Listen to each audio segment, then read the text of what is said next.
Good morning, everybody. Happy Wednesday. And let's go ahead and kick off the Monroe County Special ROGO Workshop. It is, oh, it's 10:01. I did gavel in at 10 a.m. Just want to note that for the record. Let's go ahead and do the pledge.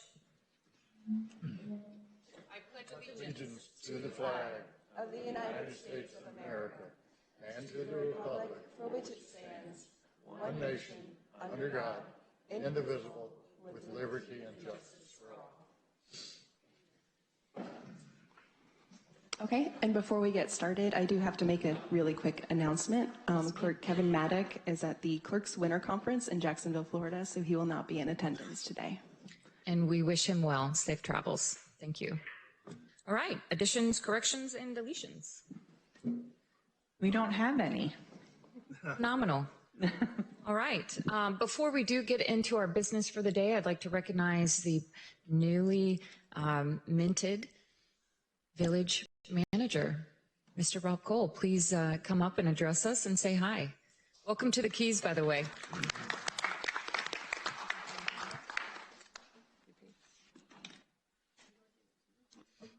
Mayor Merrill Rasheen, members of the County Council, Commission rather, thank you very much for having me today and the warm welcome. I'd like to recognize that in my 30 years of municipal government experience, which has involved substantial intergovernmental cooperation, coordination, I think Monroe County is really a model in that regard. So a lot of credit to you, to Manager Gastesi, and the team that provides that level of support for the communities that fall under your umbrella, including Isla Mirada.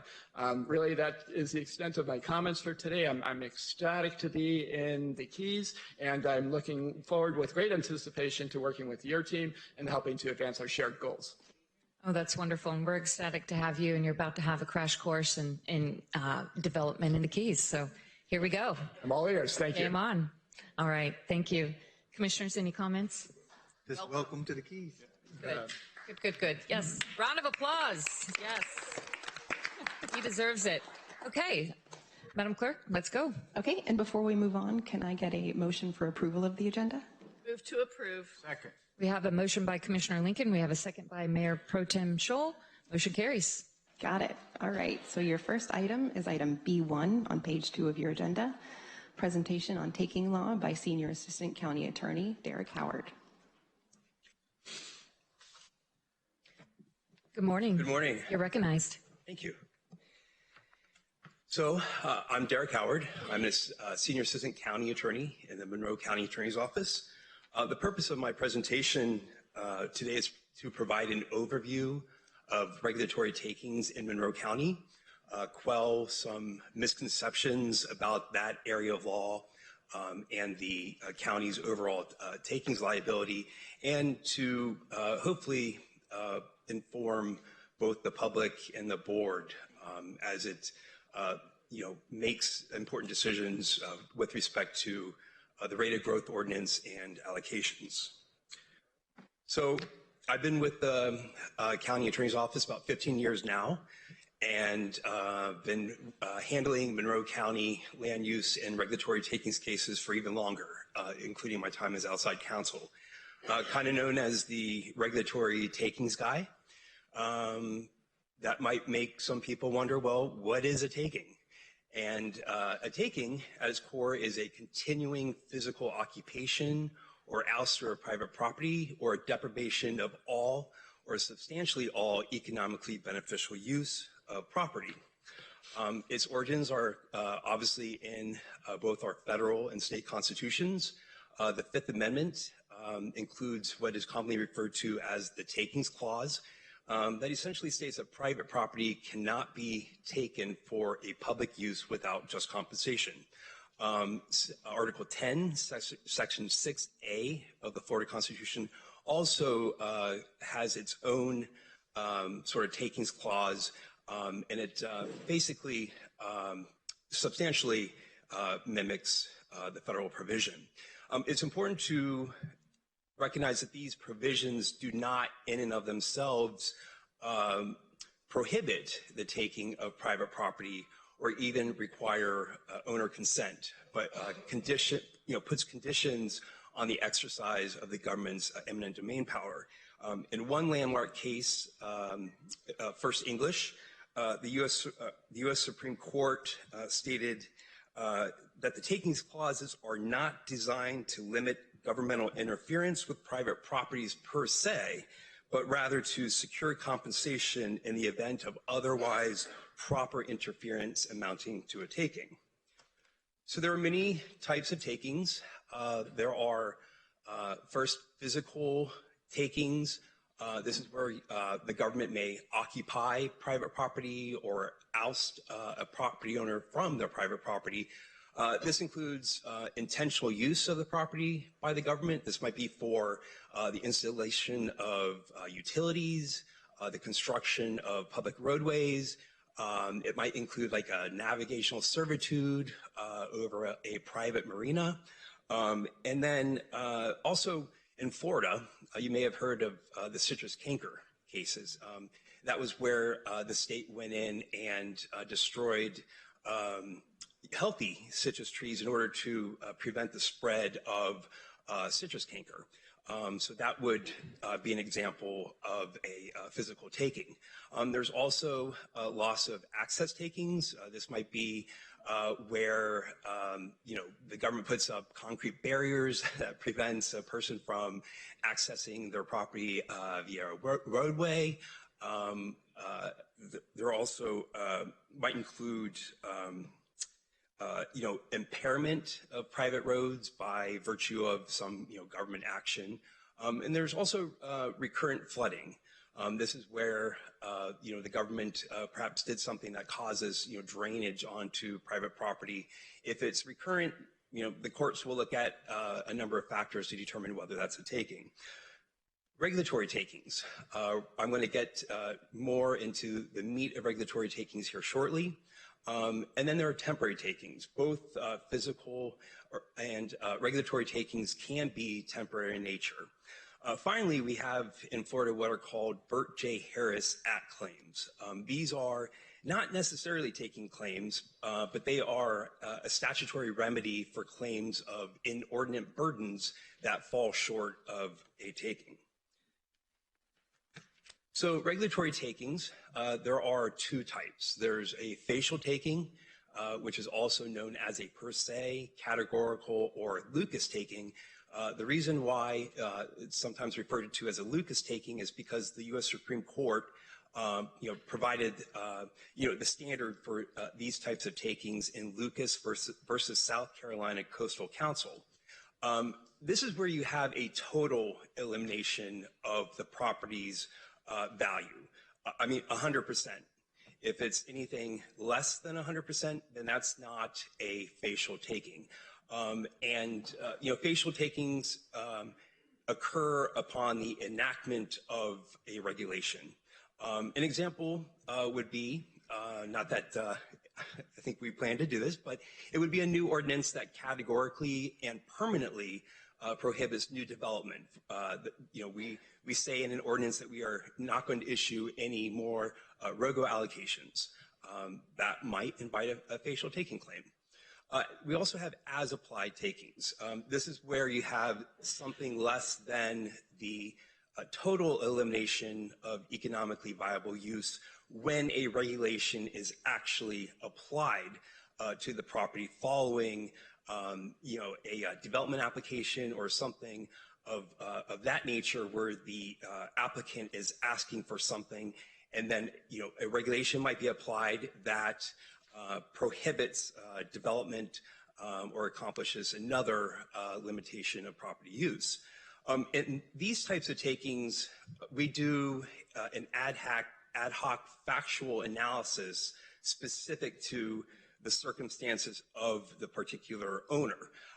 The first thing that we would look to is the economic impact of the regulation on that owner. We would look to the extent to which the regulation has interfered with the owner's reasonable investment-backed expectations. And these are expectations that are held at the time of purchase. You can't buy property, with the intention of, let's say, building a home and then changing your expectations over time to meet, your needs of the day. The court looks at, well, what did you buy this property for? What did you want to do with this property? The third factor that's examined is the character of the governmental action. And again, an as-applied taking requires at least one development application and a final decision from the government. So you may have heard the terms eminent domain and inverse condemnation. The distinction is that an eminent domain proceeding is one that is instituted directly by the government in order to acquire the property. In Florida, we have both a quick take and slow take statute. These just provide different procedural mechanisms by which the government can directly condemn property. What you probably are more familiar with in Monroe County is inverse condemnation. This is where a legal proceeding is instituted by the owner of the property to recover just compensation for a taking by way of regulation or other action when condemnation proceedings have not been instituted. Now, there is a bifurcated process. Derek, excuse me 1 second. Can everybody please silence their cell phones? It's kind of serious information. Just double check your phones. Thank you. Go ahead, continue. Thank you. The first phase is a liability phase. This is where we ask the question, was there a taking? This occurs pursuant to a bench trial before a judge. And the interesting thing in Florida is that only the owner has the right to appeal the decision if they lose. If the government gets an adverse liability determination at this stage, it would need to wait until the conclusion of the second compensation valuation phase in order to appeal that liability determination.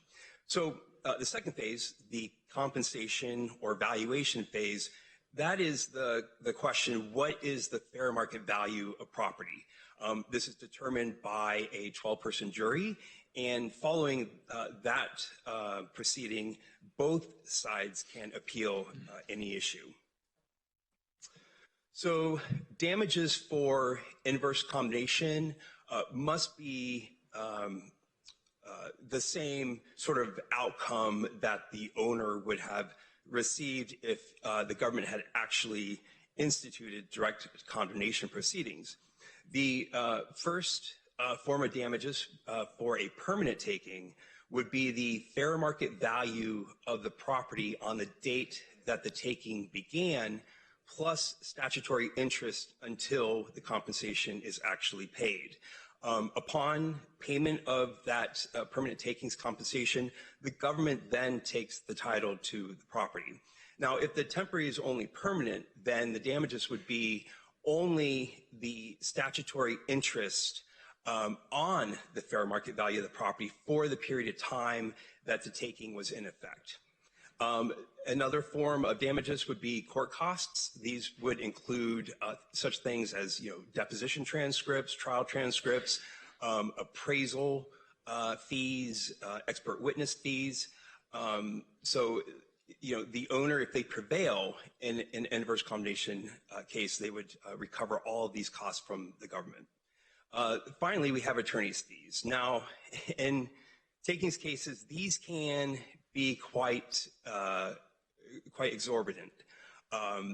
However, there is a statutory provision that allows the government to limit the award of attorney's fees to the percentage of benefits that the attorney achieved for the client. Now, benefits means the difference between the final judgment and the first written offer that the government made, if they made one, after the owner hires an attorney. It's 30% of any benefit up to $250,000, plus 25% of any portion of benefit between $250,000 and $1 million, and then 20% of any portion of benefit exceeding $1 million. So, this mechanism allows the government to have more certainty in terms of what the cost of the litigation might be, and making a decision whether to proceed with, defending itself or settling. Now, an example of this would be Galleon Bay. I think everyone in this room has heard of Galleon Bay, which I'm very happy to report that appears now to be fully concluded. In that case, the government, the county, made two written offers. There was one for $835,000 in 2001, and then another one for about $1.5 million in 2003.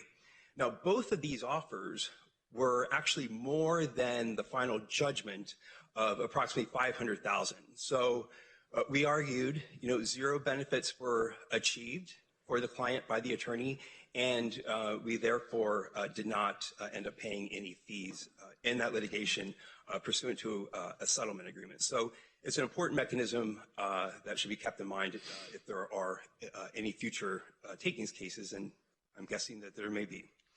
The next issue is, when is a regulatory taking claim ripe for litigation? Basically, ripeness just answers the question, is this case ready for a court to review? Facial claims are generally ripe upon the enactment of the complaint of regulation. The owner doesn't have to do anything else. It can just say, well, this regulation categorically eliminated value of my property, so they can go right to the courthouse. If, however, it's an as-applied claim, then generally the courts will require at least one meaningful application for development approval, a final decision on that application, and then, of course, exhaustion of any administrative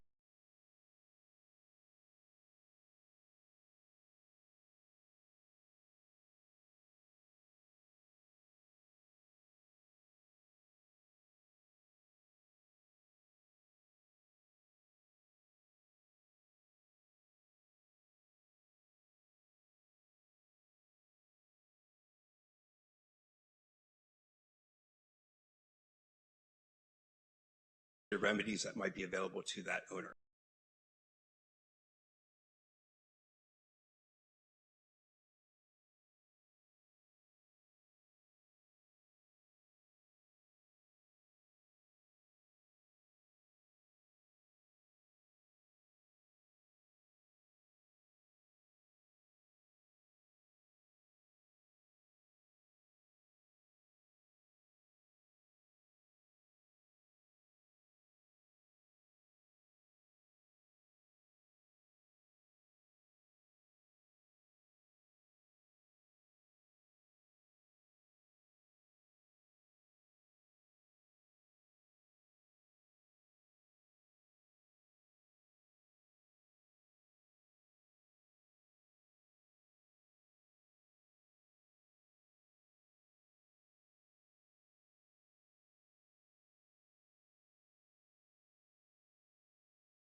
We're special in Monroe County, as we all know. In Monroe County, regulatory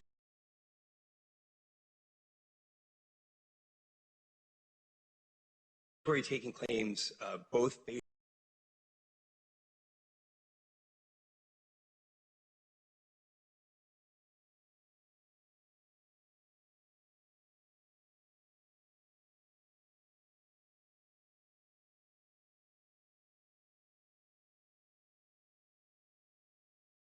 facial and as applied only become ripe after a beneficial use determination is completed by the owner. Our code, section 102-102, allows an owner to come to the Department of Planning and the board and say, this regulation took my property, and this is the relief that I want. And there's various forms of relief that can be extended to the property owner under this process. There can be an offer to purchase the property. The government can, waive, variances, setbacks, discontinue the regulation. But the threshold that the owner must establish is that a court would likely find that a taking has in fact occurred. Now, this was at issue in our Collins litigation. This was litigation that involved 11 sets of plaintiffs. We prevailed as to all sets of plaintiffs except for Donald Davis. In a court decision, I'm just going to read this because I think it really highlights this process. The court said the Monroe County BUD ordinance itself answers the ripeness question. The BUD ordinance was designed as a way to avoid constitutional taking lawsuits by providing other means of compensating for total or partial regulatory loss of economically beneficial use of property. In this way, the BUD differs from land use regulations in other jurisdictions in that it accounts for both facial and as-applied takings, as seen in its bifurcated relief of either outright purchase of the property, in the case of a per se taking, or grant of transferable development rights, rate of growth ordinance points, variances, and building permits in the case of an as-applied taking. Once the BOCC rendered a final decision on the BUD applications, the landowner's claims became ripe. We had in that case asserted that the statute of limitations in fact ran prior to these owners getting their BUD determinations. In this particular case that this language is coming from, the third district said no, it was not until they sought BUD relief that their claims became ripe. Now, the court did note, let me just back up, facial challenges generally face an uphill battle. This is something that's been recognized by both the U.S. Supreme Court, Florida courts, but this is especially true in Monroe County. And the third DCA went on to importantly state, quote, where the land use ordinance, in this case the BUD ordinance, leaves open the possibility of reasonable use, a facial challenge will likely be unsuccessful. That's very important, important language, and I think speaks to the thoughtful design of the BUD ordinance, because it does go to both facial and as-applied claims, and it's a way for the county to, all right, do we perhaps have liability with respect to this particular case? And if it's concerned about its liability, then it can grant relief. And again, the array of relief that can be granted is pretty great. So I had mentioned that there's another set of sort of takings-like claims that are known as Burt J. Harris Act claims. This is a statutory cause of action that was adopted in 1995 for government action that inordinately burdens either an existing use or a vested right to a specific use. The statute excludes temporary impacts to property. It excludes inordinate burdens of uses that might be deemed a nuisance under common law. It also excludes regulations or government action local government action that is required to enforce a federal regulation such as the Endangered Species Act or the Clean Water Act. We know these acts very well in Monroe County. The good thing about the Burt J. Harris process is that it requires a 90-day notice period to government before filing a claim in circuit court. It allows the government to settle the claim through a number of means. This might be, modifying the regulation, issuing a transferable development right, allowing the swap of the subject property with another property, issuing development approval or purchase. So the forms of relief under Burt Harris are, some of them are the same forms of relief that we have under our beneficial use determination ordinance. We do have experience with Harris Act claims in Monroe County. In 2008, there were 41 petitions that were filed relating to 81 vacant lots, alleging inordinate burdens based on the adoption of the tier system. We know that the tier system, classifies property according to, 3 tiers. Tier 1 is the most environmentally sensitive land, and we try to steer development to, tier 3 properties. So when this new system was adopted, these folks argued that their properties were inordinately burdened. We responded immediately that the petitions they submitted did not comply with the statutory notice requirements because the appraisals did not make a required showing of the alleged loss of fair market value. And this was because the properties were valued prior to the adoption of the tier system. They erroneously assumed that building permits would not be possible.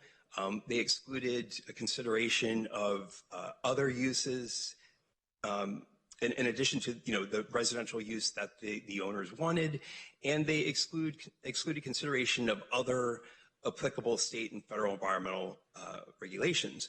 When we do appraisals for Burt Harris claims or takings cases, it's not an opportunity for the property owner or even the government for that matter to live in a fantasy world and just to make any types of assumptions that it might want that would further its goal, which in the owner's case might be to drive up the the fair market value of the property, or in the government's case to drive it down. You have to the appraisal actually has to consider the real conditions that are out there. So when we responded to these petitions in the way that we did, the petitions were never subsequently pursued. I would note, however, that some of the petitioners went on to become unsuccessful plaintiffs in separate later inverse condemnation actions against the county.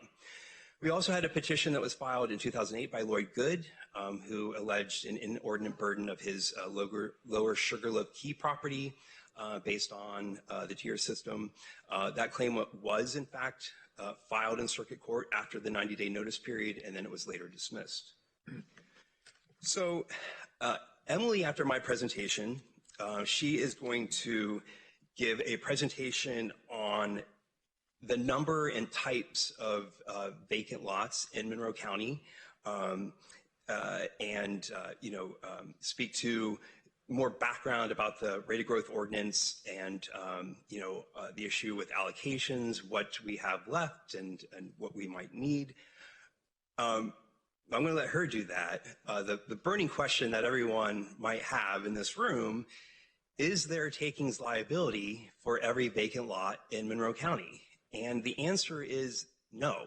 There is not liability for every vacant lot in Monroe County, and that's for a number of reasons.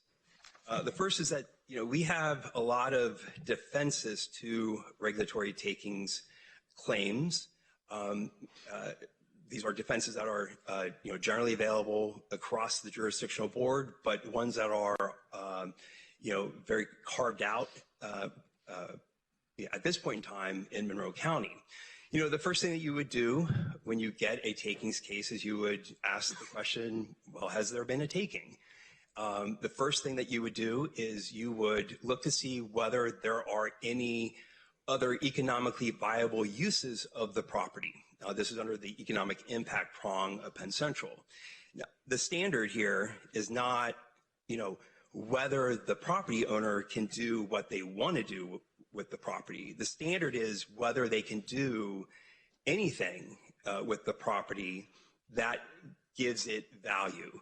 And we look at, as a focus for this inquiry, the fair market value of the property, because that will actually tell us whether there is some market valued thing about this property that would indicate, well, there's still you might not be able to do the thing that you want to do but there's still value with respect to other uses. For example, does a property have ROGO dedication lot value?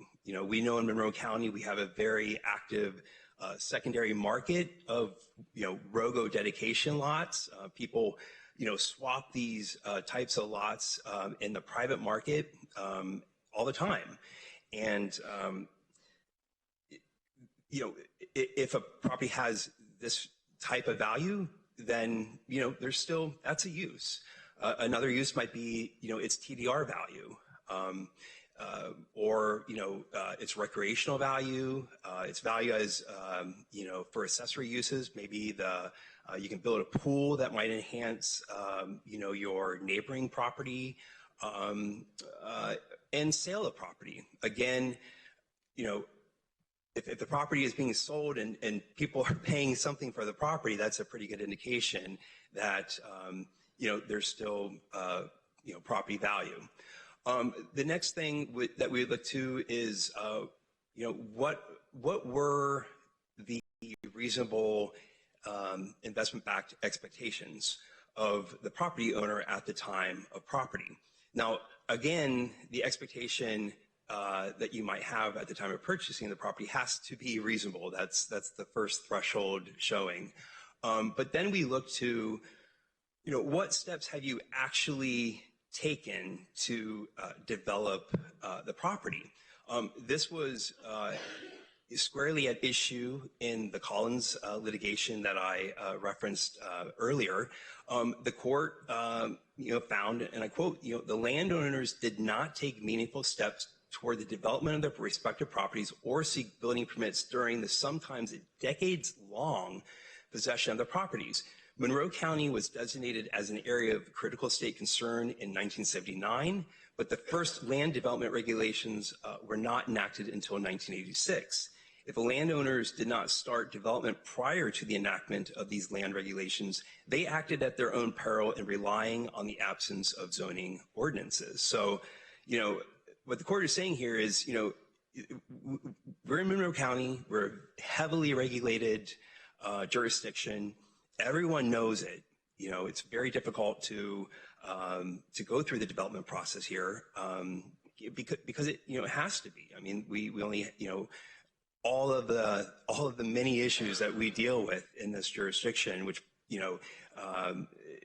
it's more complicated down here, perhaps more complicated in Monroe County, necessarily so than it is in any other jurisdiction. So what the court is saying is, if you're a property owner, you either know this or you should know this. So, you've got to, if you want to develop, you just can't sit idly by and do nothing.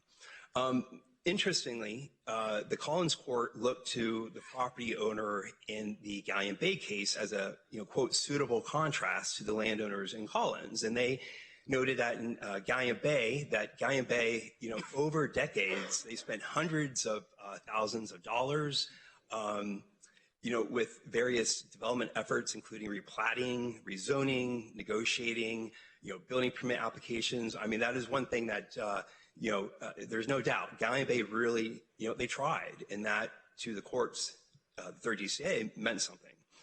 The other thing that we would look to is, okay, well, is this allegation of a taking just based on a reasonable delay, for example? I mean, we know ROGO, the whole, point of ROGO is to, distribute the allocations that, the state of Florida allows us to issue each year. And we do that based on, a competitive point system that, awards various points for applicants, a number of things that we've built into the rate of growth ordinance. And so, it takes time, and that's okay. The first district, has held that the timetable for developers, quote, must anticipate delays, whether occasioned by holdups in the permitting process, litigation by neighboring landowners, or a temporary development injunction or moratorium. Close regulation by local government that is merely expensive or time-consuming for developers does not arise to a taking. So there are timing defenses to takings claims. These essentially, ask the question, did you bring the claim too soon? This might be where, you didn't pursue a beneficial use determination process, or did you bring it too late? Regulatory taking claims, inverse condemnation, they are subject to the 4-year statute of limitations. And again, if it's a facial claim, that 4 years begins to run on the date that the regulation was enacted. For the as-applied claims, it accrues when the complaint of regulation has been applied. So third-party defenses. This is something very important in Monroe County. Liability for takings flows up the levels of government and not down, where state agencies or federal agencies exercise superior jurisdiction that might preclude development. I wrote a pretty comprehensive article on this topic for the Environmental and Land Use Law section, Florida Bar Reporter. And in that article, I talk about how Monroe County is, probably the most complex regulatory jurisdiction in the nation, and that's because of the interplay of, a number of federal, state, and local laws and regulations that go to, our very rich aquatic and terrestrial resources. So what we do when we get a takings case is, we ask the question, well, is this really the liability of Monroe County? Or is it perhaps liability that should exclusively be, bared by a state or federal agency, or perhaps, jointly?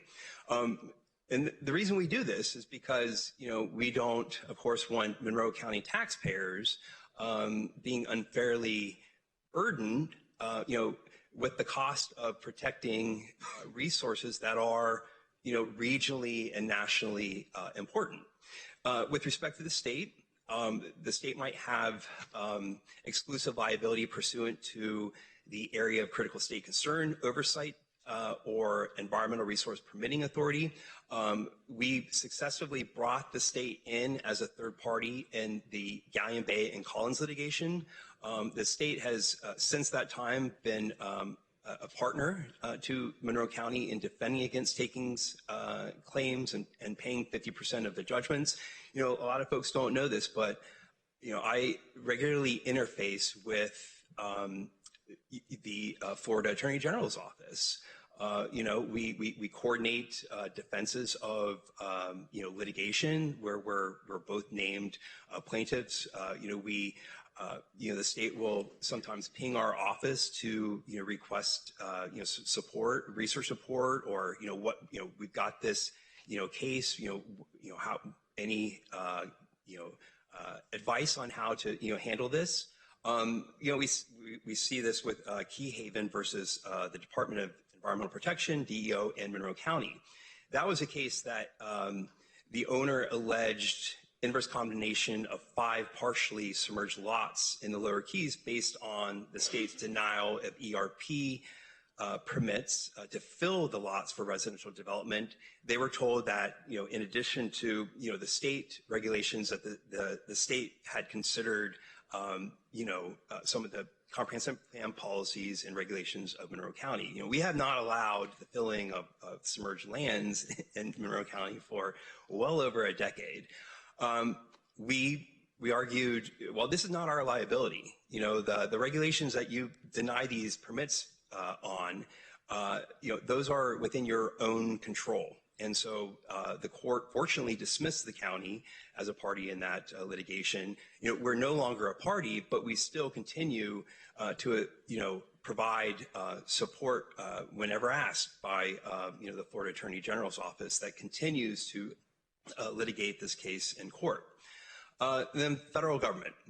We've got the Endangered Species Act, the Clean Water Act, the Coastal Barrier Resources System regulations. Folks might remember this very well when,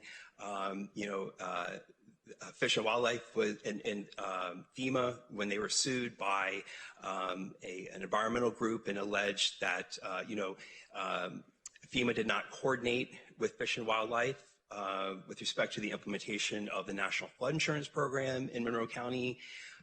There was that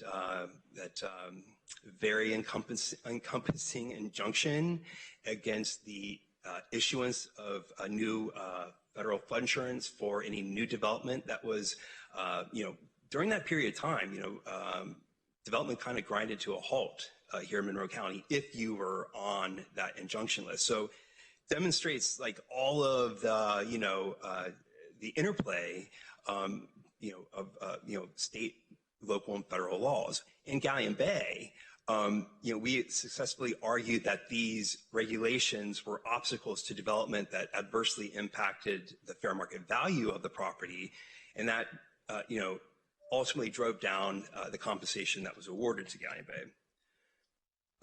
We also have a nuisance exception defense. This defense is still, taking shape in the courts. The general rule is that, no owner has a compensable expectation to use property that constitutes an injury or nuisance to others. There are still a lot of unanswered questions with respect to this defense. One being, is the public harm created by overdevelopment and its impact on hurricane evacuation and safety, a nuisance? Is the filling of submerged lands in the face of sea level rise a nuisance? This was raised by the state in the Key Haven litigation. Hey, Derek, Commissioner Cates has a question for you. Yes, while you're on this, discussing this, how would it come into play, a harm to others, as you said, public safety, when the evacuation model is 24 hours for the amount of ROGOs that we are allocated now? And when that comes to an end, can somebody sue because they want to build, but that could create harm, life safety issues for the rest of the residents because we can't evacuate in time? Yeah, I think that is an argument that could be flushed out. I would caution that the law is not there now, at least under this particular defense. I mean, there would be other, of course, defenses that I've already discussed that could be asserted as to a claim given, the facts in that scenario. But, I'd make the argument, but there's no, I wouldn't hang your hat today on that argument. But, it is something that's being flushed out. My academic opinion is that, as environmental threats continue to arise and worsen, and the individual impacts become more important in the aggregate, and that might be like the one more permit that puts the one more car on the road that brings evacuation under over 24 hours. That all that is going to become more important, and that the courts might come to find that private individual development that constitutes an environmental harm or public safety harm is a nuisance that the government shouldn't have to pay for. All right, thank you. I just wanted to touch on that. Yeah, actually, I meant to say before, I prefer conversations as opposed to lectures. So if you have any questions at any time, I really invite you to speak up.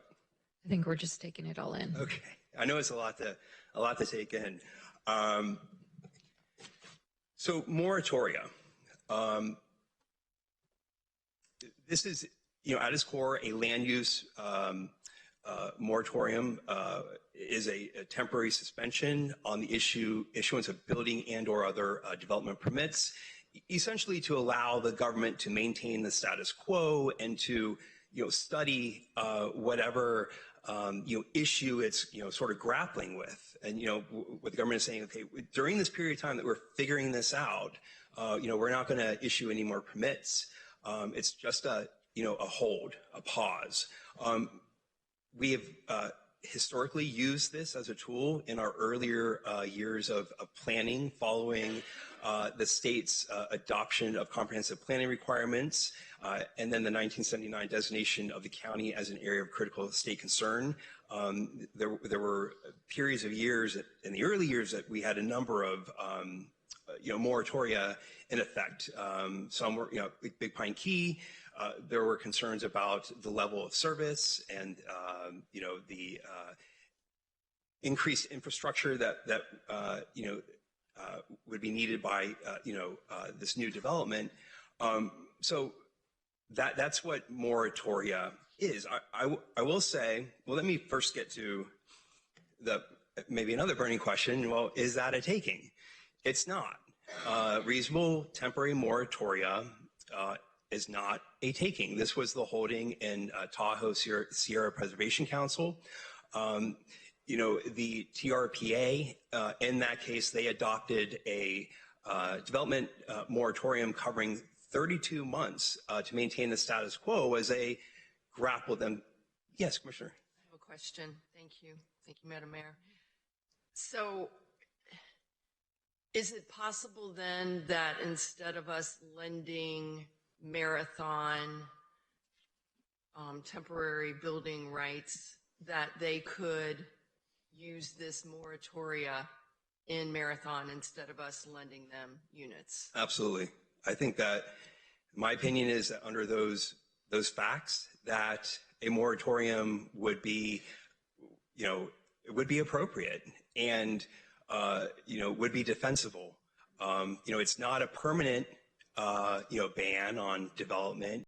They're not saying we're never going to, just for the time being, while we, figure out how to proceed in the face of, the shortage of allocations, while we decide what we want to ask for, from the state, coordinating with its partners, Monroe County. And under those circumstances, a moratorium, I think, would be perfectly defensible. It would not be, a taking. I think, when you look at the factors at play in Tahoe Sierra, and then also a number of Florida state court decisions that where other local governments in Florida imposed moratoria for a number of reasons. You would look at a number of factors to determine the reasonableness of the moratoria, like its duration. Is there a valid public purpose? Did the government, promptly and in good faith, try to respond to that issue that it's saying it's basing its moratorium on? I think, when you apply those factors, I think that, it would be an option that would be available to the city of Marathon. Is that helpful? It is. I hope our partners in Marathon are on this Zoom because they aren't here in the room. It is. I know there's a big misconception out there that moratoria invites takings liability. It might if it's unreasonable, but if it's designed, thoughtfully, no, it doesn't invite automatic takings liability. I wonder if that would be cleaner for us than trying to lend them units. Something for us to think about. Well, that's why, that's why I'm giving this presentation, so that you guys have good information and background to make, these decisions that I know you have to make. So just to give you a total, paint the picture of where we are, where we have been by the numbers. Since 1987, we have had 58 approximate takings in Burt Harris cases or petitions. The vast majority of these cases and petitions involved multiple lot owners, class actions. So, it's really a lot more than 58. I would estimate that there were hundreds of lots that were at issue in these cases or petitions. We only have one remaining pending claim against the county. I'll speak to that very briefly in just a minute. And then we have one beneficial use determination application that was just filed last month. This will eventually come to you to decide what to do with that, but it needs to go through a process before a hearing officer at the Division of Administrative Hearings first. We prevailed in all cases or petitions except for 5. Gonzalez in 1991, in which the county paid $75,000 for both compensation and attorney's fees. Shattuck in 1995. It was filed in 1995. It was settled for, 5.9 million. I'll just say, I think Bob might want to weigh in a little bit about this case. This was during the early period when the county was still getting its sea legs with respect to, land use regulation, responding to all the requirements from the state, comprehensive planning requirements, and then of course our area of critical state concern designation. I mean, now, it's amazing how sophisticated the county has become in its regulation and its agencies that respond to the many issues in Monroe County. But this was during a time back in the day when we were still figuring things out. Yeah. Shattuck is an interesting case. It's one where the state left us hanging out to dry. The state asked us to impose a moratorium while they were negotiating on some acquisition. They didn't want the development to move forward. The state eventually purchased the property from the Shattuck family, but in their purchase agreement, they forgot or didn't think to get a release for the county for the temporary taking. So the Shattuck family sued. Date is interesting. It was late 90s before the Tahoe Sierra case came out to define the temporary taking of 32 months, 36 months, 32 months. 32. Whatever. Almost 3-year moratorium was not a taking. We were about that, maybe a little bit longer. I don't know if Shattuck would have been decided the same way today after the Tahoe Sierra case came out. It came out, the county had a liability judgment against us. And speaking with, I came to the office in 2000. This was settled shortly after I came in, and speaking to Jim Hendrick, who was the county attorney at the time, and Jim Roberts, who was the county administrator, they explained to me that, yeah, they had estimates of liability between $5 and $50 million. County commission at the time were looking to put in sewers and other capital projects and said, wow, a $50 million judgment on our books would hurt our bonding capacity as we try to do these other projects. So they made the decision to settle. The Shaddocks were gracious enough not to be seeking the maximum. They thought the low end, the amount that was negotiated, was fair. And they agreed to take it in 3 increments so that we could break it up over 3 budget cycles. So that's been our biggest loss to date. It's kind of awakened everybody. It started a long conversation with the state about a partnership agreement, which kind of culminated with some decisions that were made in the Bush administration when Governor Bush was running the cabinet. But again, I don't think it would have come out the same way, because we didn't go to trial on valuation. We settled it. It wouldn't go to trial. It would not come out the same way if we had the benefit of the more recent cases from the U.S. Supreme Court. So yes, it's a big number. It was a big number today. It was a big number 20 years ago. But you have to understand the facts surrounding it and not get spooked by Shattuck. I agree with that. We've gotten a lot better litigating takings cases since Shattuck.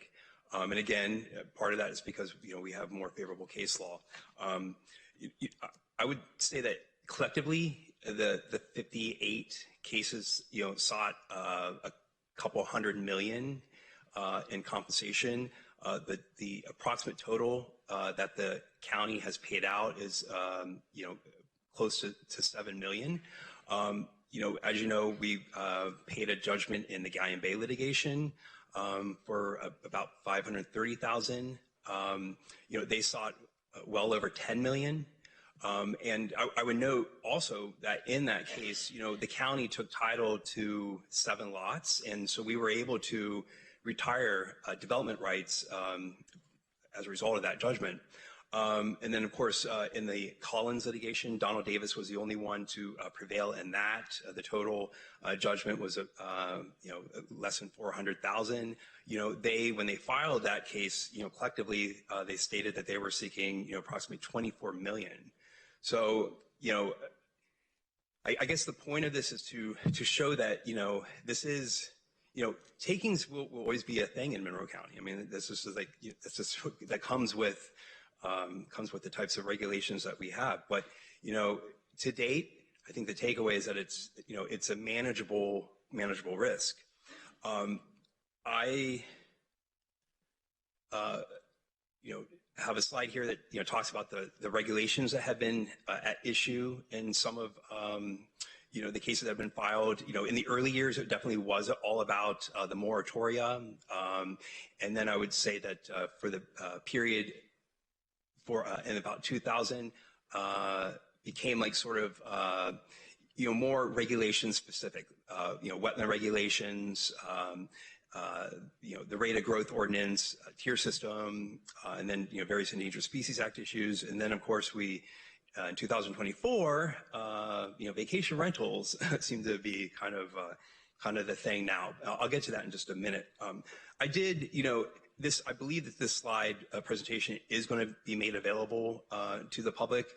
I did go through, I did a comprehensive pulling of all the cases that have been filed against Monroe County and the Burt Harris Act petitions.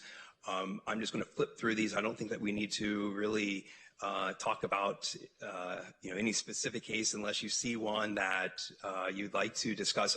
Well, there is the Emmerich case. This is, I will just real quick, because we do have the BUD application that was recently filed, and that concerns Ocean Reef property.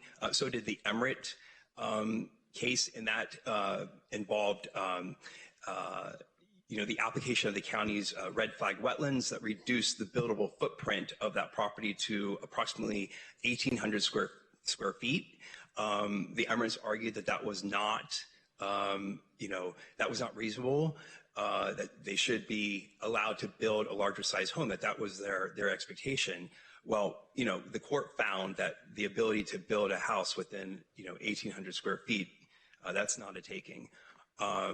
They sought, over $1 million in compensation for that claim. We actually, because we prevailed, we collected, I think it was $40,000 in costs from the Emirates. Galleon Bay and Collins, unless you guys have any questions, I'm just going to flip through those. I think you've heard enough about Collins and Galleon Bay. These are the cases between the period of 2004 and 2009. And then 2012, taking us to the Key Haven litigation that I referenced. I'm just going to briefly speak to this. This is a new case that was filed against the county just, I believe, last month.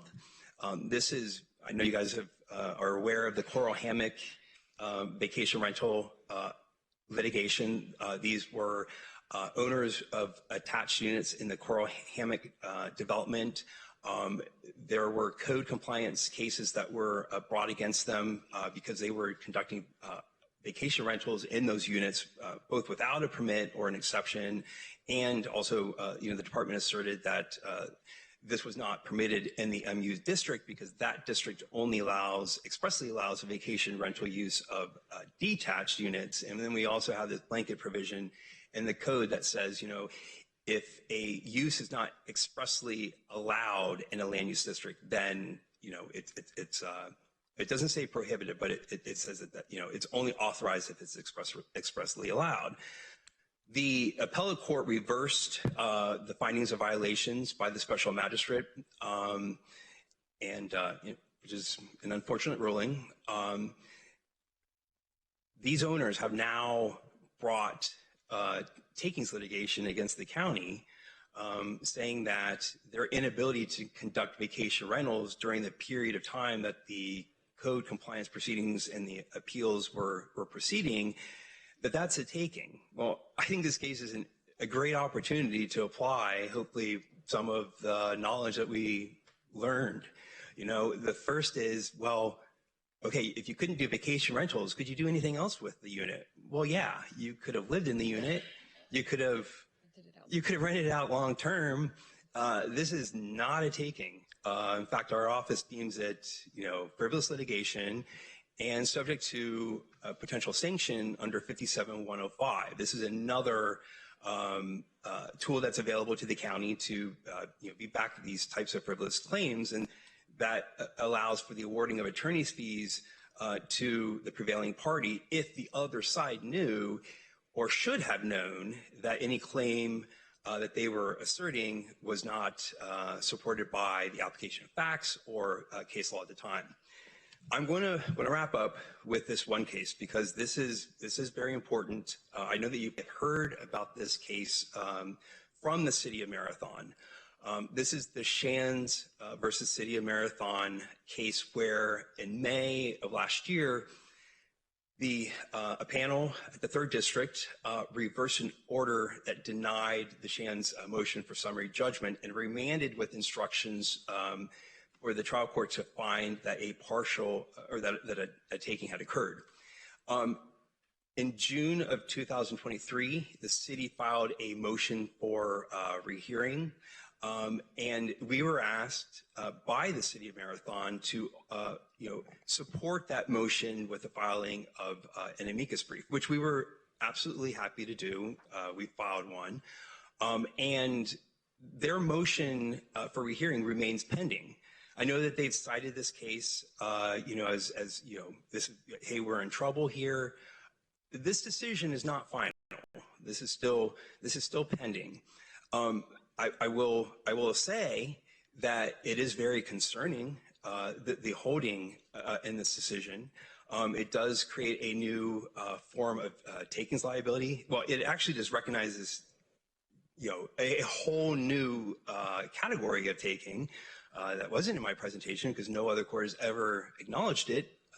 It's a per se as applied regulatory taking.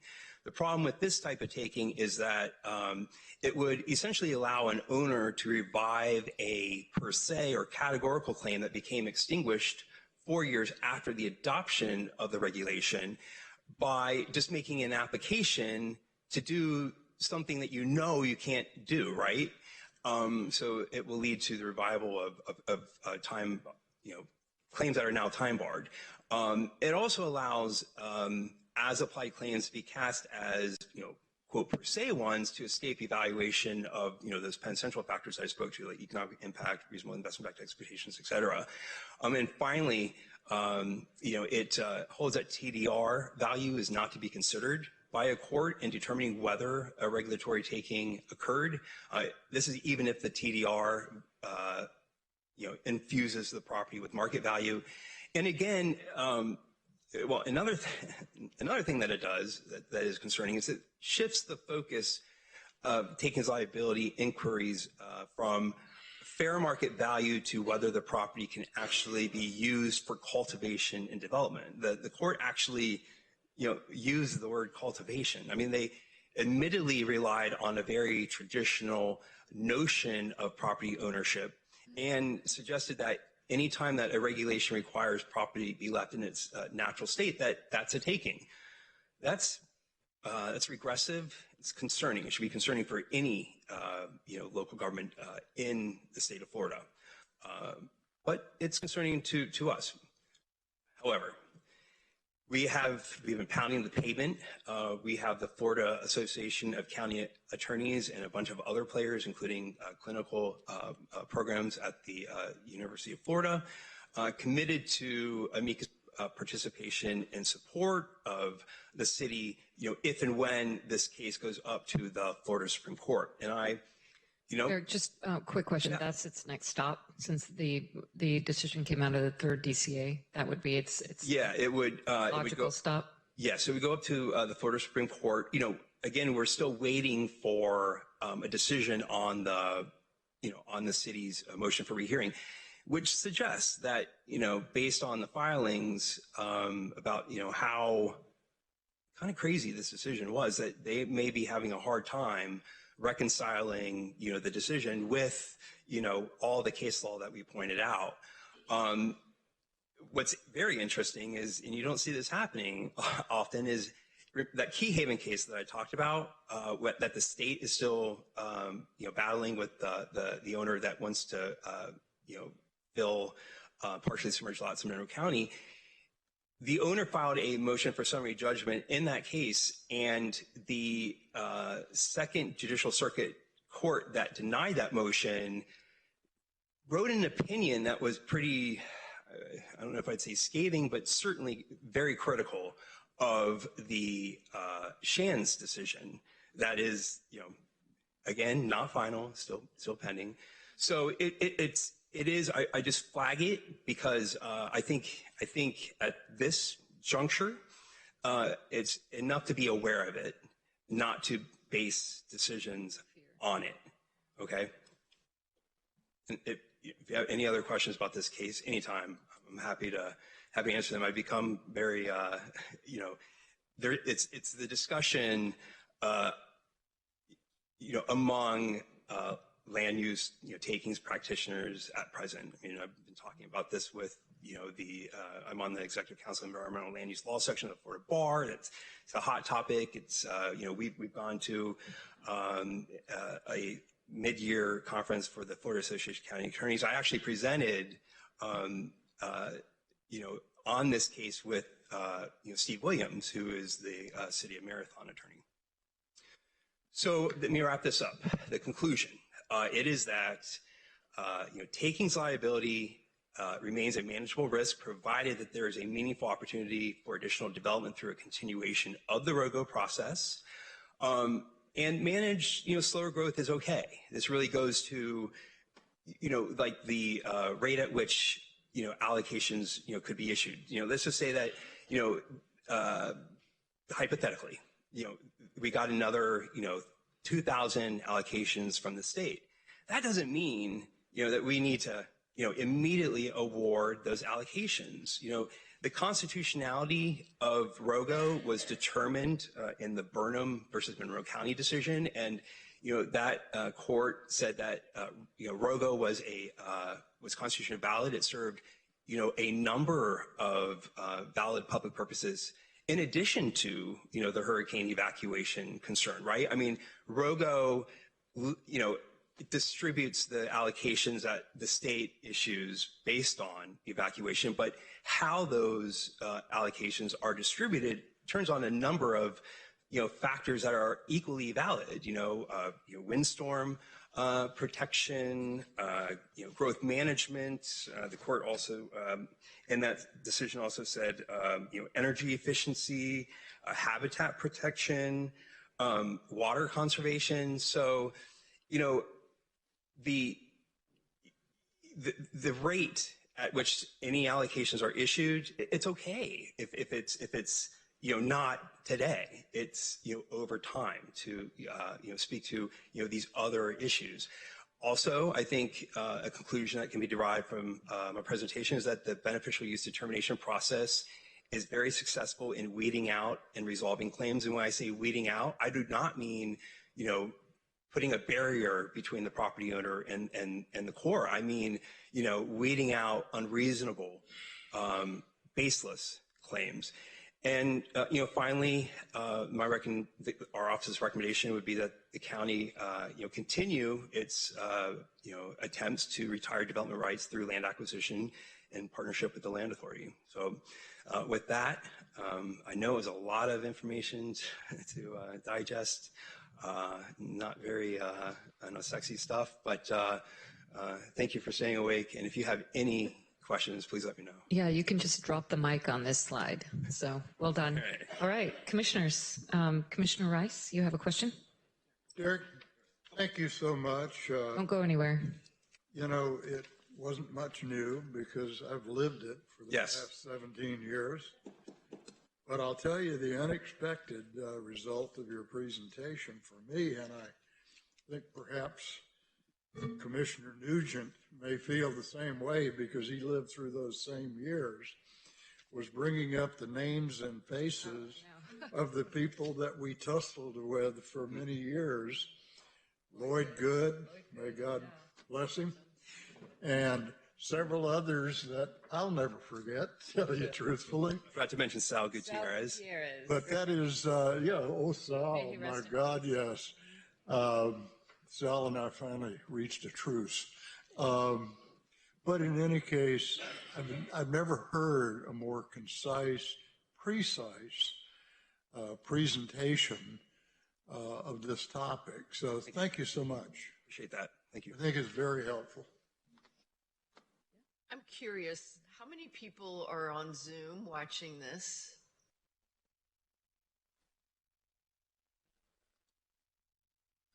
We have approximately 61 attendees. Good. I hope That's they're not fantastic. all our employees and maybe some people in the community as well. And I want to say thank you to everyone who is here in person, because this is a lot of information to digest. This is the first of many, many meetings we are going to be conducting, but I greatly appreciate everyone who's here today. We can all take the bar exam on takings cases now. Yes. All right. Good. Good. Yeah. Thank you so much. That was incredibly comprehensive. While we switch over to Emily, you want to take a 5-minute break? So we'll come back. Well, let's take 7 minutes. So 11:15.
I gotta start, sorry.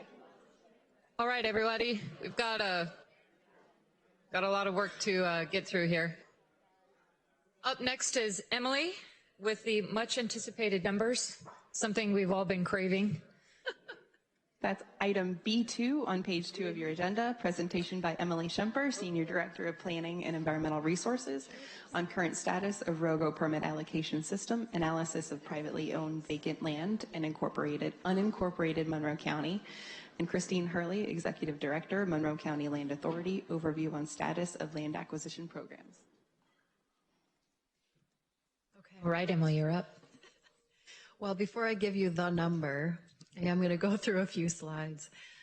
So for the benefit of commissioners, but also the public, anyone who's here, anyone who's watching, staff, I'll do very quick overview, background information about ROGO. So as Derek actually mentioned in his presentation, the Florida legislature designated the Florida Keys as an area of critical state concern back in 1979. Then in 1992 is when our rate of growth ordinance was adopted. So that's when we began this, and again, as Derek called out, the rate of growth. That's a key word, rate. Our previous hurricane modeling task, which gave us our most recent set of allocations, was completed in 2012. That was based on the 2010 census. And based on the evacuation clearance time with that census data, 10 years worth of building permits put the Florida Keys at a 24-hour evacuation clearance. So again, ROGO was adopted for safety of residents in the event of a hurricane and also to protect the significant natural resources of the county. But the hurricane evacuation modeling is what drove the numbers. So this was actually the first time that they had modeled out up to the 24-hour evacuation limit and indicated some sort of build out of the Florida Keys. The total number of permits for that 10-year period was 3,550 for the whole county, including Key West. 1,970 of those were assigned to Monroe County. So this is our table of current allocations and the distribution schedule. That little red arrow was originally the end date of the 10-year period. But in 2020, the county, thinking forward to, okay, what is the next round of modeling going to show? Will we get any additional units? What's the timeline going to look like? We decided to extend our remaining 3 years of ROGO. We cut the rate of distribution in half and extended an extra 3 years to give extra time for land acquisition to try to get some of those vacant parcels off the books, private owned vacant parcels, but also just to logistically allow for time to amend our comprehensive plan if the evacuation model did allow more units. You don't just get them and start handing them out. You have to adopt your procedures. You have to adopt your acceptance of the units, et cetera, into the code and comp plan, which can take almost a year. So we pushed them out a bit. We decreased our distribution rate. And at this point, we are in the, well, how do I say that? The third to last year. So we're in the middle of our year that is the first of those extra 3 years. So we give out approximately 62 per year. Those are divided between Upper Keys, 30 per year, Lower Keys, 28 per year, and Big Pine and No Name Keys get 4 per year. We give them out quarterly. If you add up the totals of what is remaining that we haven't given out yet for those quarters, in the Upper Keys, we have 74 market rates remaining through July of 2026. Lower Keys, 70 remaining through July of 2026, and Big Pine and No Name Key, 10 remaining through July of 2026. Those are the market rate allocations that are given out each quarter through the Planning Commission. We do also have an administrative relief pool with 144 market rate units in it. That's an approximate number because if a ROGO permit expires, for example, someone receives a ROGO allocation, they pick up their permit, but then they never build the house and the permit expires, that allocation actually goes back into our administrative relief pool. So that number, we don't necessarily know all of the expired permits. Our previous computer system does not automatically expire it and send us a notification. So they come up from time to time and get added back into the pool. We do also have the 300 early evacuation units that were given by the state after Hurricane Irma. Those are adopted by the unincorporated county for potential use as administrative relief if they are exchanged. Then affordable units would go into administrative relief. So if you add all of those up, it's about 154 market rates through the normal process, but a grand total of just under 600 market rate units. Oh, I should not label that market rate. It's 298 market rate, and then the 300 early evac, that's affordable. So I'm sorry, 298 market rate and 300 affordable. Very frequently get asked how many permits are waiting on the list. What I put on the screen here is for everyone's benefit. If you go on our website, you can actually pull up the most recent quarter and you can see who got awarded and how many were waiting on the list. The table looks like this. So this is just an example. This was after the last quarter, the lower keys. The top 7 that are sort of shaded in blue, those are the ones that got given out that quarter. Those were given out that quarter. And then the rest are the remaining inline permits. After the last quarter, we had 93 remaining in the queue in the lower keys, 122 in the upper keys, 22 on Big Pine no-name key. Grand total of 237. So like I said, we do have about 298 market rate allocations between our normal awards and our administrative relief. They are divided up differently between upper, lower, and Big Pine. So I did not do that split out specifically for this slide, but the grand total, we're somewhat balanced at this point.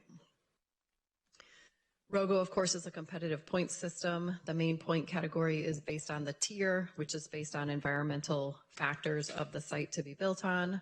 We try to steer growth towards the least environmentally sensitive land within the county, but there are other ways to get points as well. And when we're talking about this big ROGO topic and, will we be getting any more ROGO permits from the state? What do we do with them? What would be our preference for getting more, getting fewer, et cetera? The most important point categories for extra points are these land dedication points, lot aggregation points, and also there is an option to donate money to the land acquisition fund for up to 2 points. Those point categories all assist in retiring development rights throughout the county. So it takes units off the books in terms of vacant parcels that are not developed on yet. So I always encourage people, look into land dedication, lot aggregation, and also the payment to the land acquisition fund. That money goes to the land authority's efforts in purchasing property. You do have to get confirmation of land dedication points. This is the application form in case anyone is interested. One other thing that we did to address development rights within the county, we opened up the transfer of ROGO exemptions of market rate units. You do have to replace it with an affordable unit, but when we did that, we specified those market rate transfers have to go to single family platted lots. So you cannot transfer a group of market rate units to one site and build a huge project all at once, unless you're transferring them as affordable units.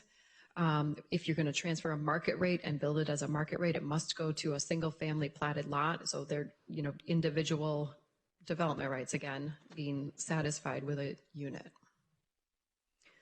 We talked about the workforce housing units. Those are adopted as an exchange program that then go into the county administrative relief pool. So that's where we're at now. In 2023, Florida Department of Commerce, formerly DEO, formerly DCA, they did run the updated hurricane evacuation modeling based on 2020 census. And in November, gave some presentations down here in the Keys, and they presented this clearance time summary slide as part of their presentation. So this was a number of scenarios that they put forward. It was not a recommendation, but different scenarios that they ran. And it showed not only different scenarios of the number of allocations that could be forthcoming, but what those would do to the hurricane evacuation time, and also different scenarios of how the modeling was done. So the first large column included Key West in the modeling. The second large column did not include Key West. Within each of those larger columns, they also then had options where the mobile homes, which are permanent residents, but are less wind-resistant structures. So the first column, mobile homes, were included in phase 2, which is when the rest of the permanent residents are called for evacuation. So that's the later phase, closer to the storm. But the second column, the mobile homes were included in phase 1, which is actually the normal procedure per emergency management when they call an evacuation. The mobile homes are requested to evacuate earlier because it's an increased safety risk for them. This year's legislative session, legislation was passed to fix the statute so that Key West would be included in the hurricane modeling, because obviously Key West residents evacuate, so they are part of that timing. And also to specify, clarify that the mobile homes evacuate in phase 1. There's been a little confusion over the wording of that. It does say for the purposes of the evacuation modeling, the mobile homes are not considered permanent residents. That was the way of getting mobile homes into phase 1. Obviously, there are permanent residents who live in mobile homes, but the procedure for evacuation of mobile homes is in the earlier phase. The clearance times in this column, then, you'll see they're divided for each scenario. They're divided between phase 1 and phase 2. Phase 2, so that's the later phase. This is the phase where in statute it says we have to meet a 24-hour clearance time. So you'll see this top scenario was just the baseline, you know, with no more allocations, we're at 24 hours. The only scenario that still meets the 24 hours in phase 2 is scenario 4, which is about 220 overall additional allocations for the entire Keys. All of the other scenarios would require a change to that evacuation requirement. So that's just something to keep in mind as we move forward with additional meetings and discussions about the number of units. I think what jumped out most during these meetings to everyone was this number I have circled on the bottom. I'm not going to point to it because I'll be pointing right at the mayor's face with this laser. No, you're fine. You're fine. People can see it. So 7,954 units. Everyone's talking about 8,000 additional units. Where did that come from? Where did that come from? That was based on the number of privately owned vacant parcels within the Florida Keys. So all the different municipalities, we all reported to Commerce how many vacant parcels we had. So you can see this table from their report. Unincorporated Monroe County had reported 6,086 vacant privately owned parcels within the county. The other jurisdictions each reported their own as well. What I've been working on for the last couple of months is taking the county's number, 6,086, and refining it, because some of those parcels are already restricted by protected habitat or existing zoning density standards. So I removed all the protected habitat, submerged land, mangroves, protected wetlands, and then with those remaining parcels applied the actual density standards. So how many acres do you need to build a house? If the parcel didn't have that acreage, I took it out. If it was required to be a platted lot and it was not a platted lot for its zoning, I took it out, for example.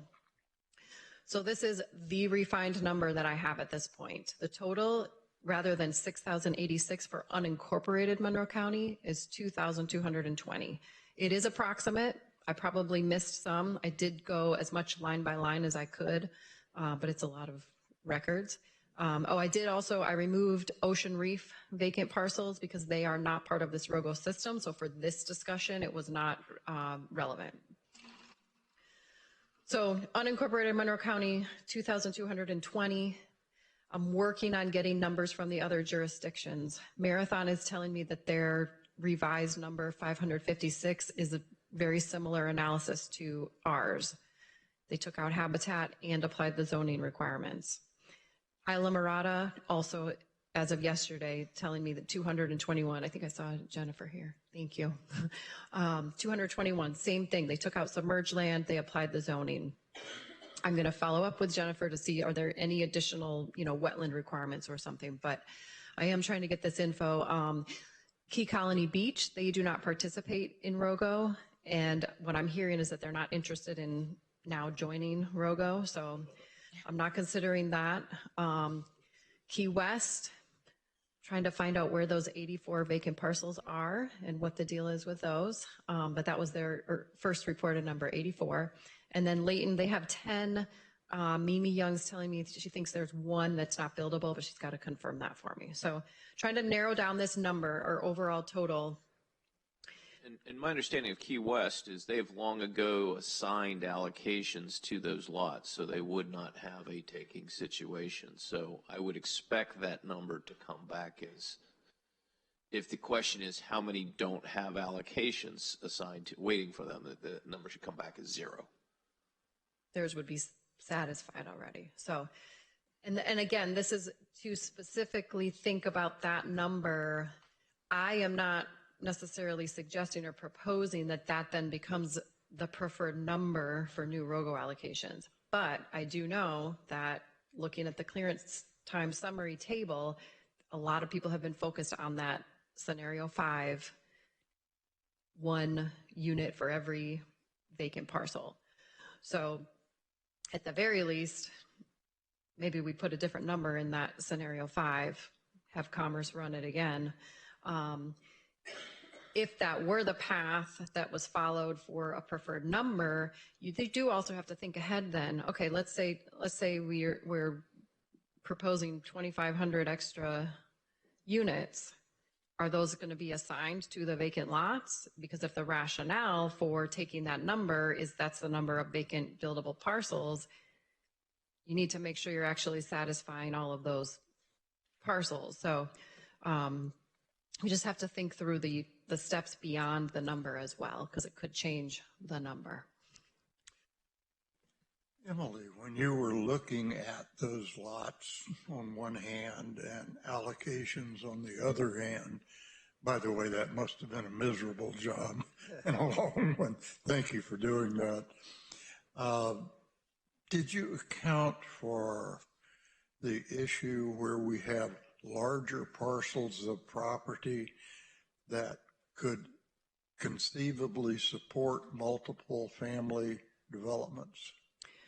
So I only considered 1 unit per parcel because when you go to the takings law, that's what you need to think about, 1 per parcel. Okay, if you're trying to consider the overall development potential of the entire county, that's a very different number. Okay, that of course accounts for ROGOs. It, I think, would effectively kill our affordable housing because most people are aware today that it's financially impossible to build a single family development or property that can be rented affordably. So somehow in this whole process, we're going to have to mix those two issues. Yes. So again, if someone's logic is, hey, we have 2,220 vacant privately owned parcels that can potentially support at least 1 dwelling unit, we should get a unit for each of them. If that's the logic for the number, it's not necessarily logical to assign each of those units. You can think of other strategies to do that. You can require a retirement of one of those rights to move them onto a multifamily site, or, I mean, we'll have to think of creative strategies for that, which is also not easy in terms of affordability because you don't have the extra money for that. And one strategy can be the strategy used 20 some odd years ago, which is let's get it beyond our lifetime. Our life's Sorry. so nice. That's a varying number. Well, who knows? Yeah. But that's a little bit of a humorous approach if you like that kind of humor. Some people don't. But that does help get it a little firmly in grasp, I think. Yes, well, and what you said, I mean, your joke is actually important because, as Derek mentioned, it's the rate, the slowed down rate is very, very important. It's okay to slow it down. It's okay not to just take everything at once and put it out there. I mean, you have to account for concurrency of utilities and facilities as well, obviously, but in terms of the absolute number, it's okay to slow it down. Yes. Thank you. So with the 237 ROGO units left that we have, that your number is, or is that how many are in the, See, or, that's how many in the queue. If you go back 2 slides, yes, I was looking for that. yeah, to go back 2 slides and you'll see the remainder. And remember, your printout does not include the 300. Yeah, so, okay, so we got 298, and then Yes. the scenario of 4 with 11 a year for 20 years would put actually a ROGO for every lot that you've identified in Monroe County. Well, so scenario 4, sorry for the fast movement here. Scenario 4 contemplated 11 allocations per year, and there was an option for that to be over 20 years of growth, which multiplies out to 220 allocations. Barbara Powell, who worked on the modeling and actually now works for my department, she said that 220 was actually the maximum before you would breach the 24-hour limit. So that would accommodate what we still have left in the queue, but we do also have a pool of allocations still available now that will already accommodate what we have in our queue. But that's not necessarily how it works. So if you dip into our administrative relief pool, those are not necessarily, we have nothing in our code or comp plan or any policy direction that says we'll assign administrative relief allocations to every single permit that's sitting in the list right now. I think it's too soon to know what's happening with those. But as a general balance, the county, at least, we do have about an equivalent number of market rates to what we have on the list. But again, it's another factor for decision making. I have a question on that. That 220, though, also includes the municipalities, not just Monroe. So if Yes. this is how many we have in our queue, that's not including how many Marathon has in their queue. Correct. That 220, at least in this table, they had distributed the 11 per year, 5 for Monroe County, 2 for Marathon, 2 for Islamorada, and 2 affordables for Key West. Again, that's not set in stone. These were scenarios they ran, trying to put things in front of us to consider, I think. Emily, I'm sorry. I have a somewhat unrelated question, but it's related kind of, and I've got the question. So could I ask it? Of course. And I know it's a snapshot in time, but how many permits do we have in administrative relief right now? That have applied for administrative relief? No. How many permits do we have in the bank? About 144, and then potentially 300 affordables if anyone exchanges. Let me put it this way. If there was an affordable housing development out there right now, an existing one, if they were willing to say, sure, we will implement early evacuation on these units and exchange their regular affordable ROGOs for those early evacuations, whatever they are willing to exchange, I I cannot tell you what their motivation might be, but if someone is willing to exchange on their existing units, we could put that number in our administrative relief bank. So those 300 right now are tied up waiting for an exchange. If someone out there is willing to exchange their units for the early evac, then we could put some administrative relief, some affordable allocations in our administrative relief pool and get closer to that 598 number. Could I ask for a little? Did that answer your question? What? No. I got off on. No, it doesn't. It kind of does, and it confuses me. What do you have to exchange to get one of those 300? So an existing affordable housing development that we previously gave affordable housing ROGO allocations to that are not tied to early evacuation because our. Think the quarry, for an example. Yeah. Sure, we'll pick on the quarry. Okay. So I think the quarry has 280, no, that's Rutgers K. Let's say that they've got 200 units. Doesn't matter. So the quarry, if they have 200 affordable ROGO allocations that we already gave them. Yeah. Just normal affordable allocations. We have 300 early evacs sitting over here in the bank. Mm-hmm. If they were willing to say, we'll implement early evacuation at the quarry. They will do a already have, management haven't agreement, not that I know of. Oh, really?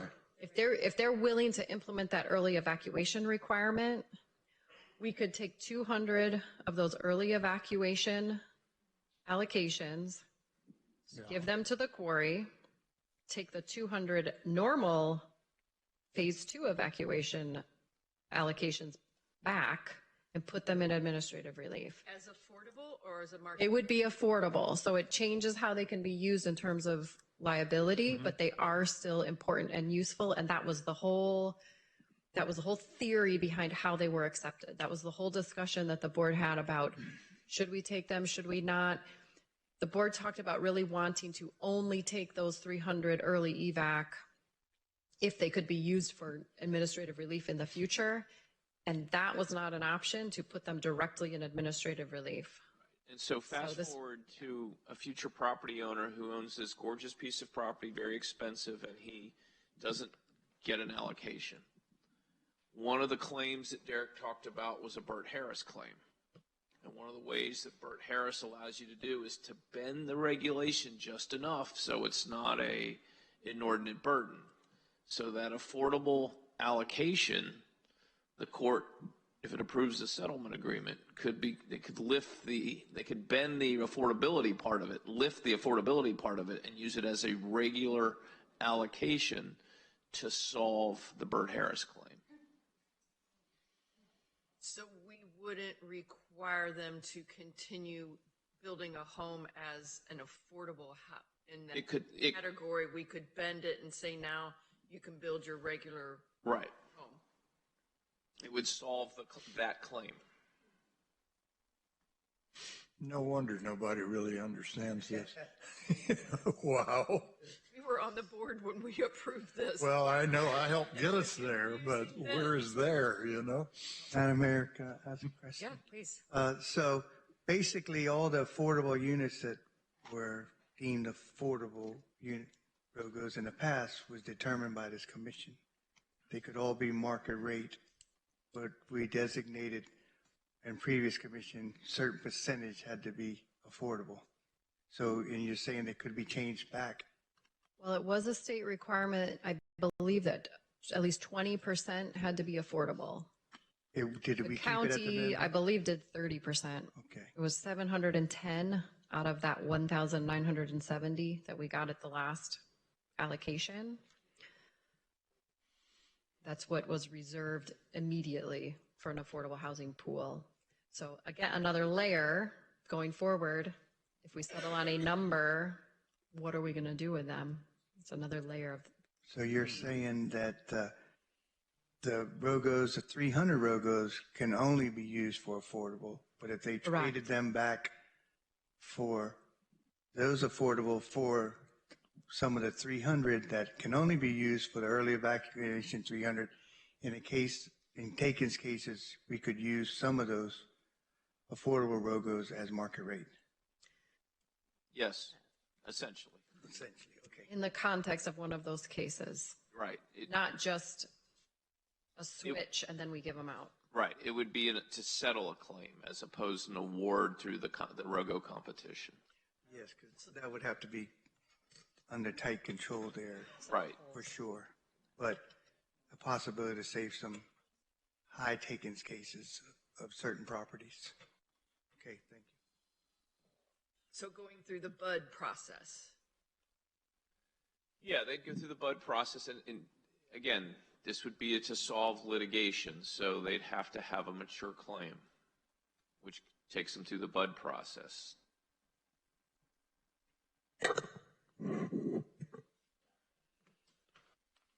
Go ahead, Emily. Do you want me to go forward? I think I have one more slide, two more slides, and then Christine.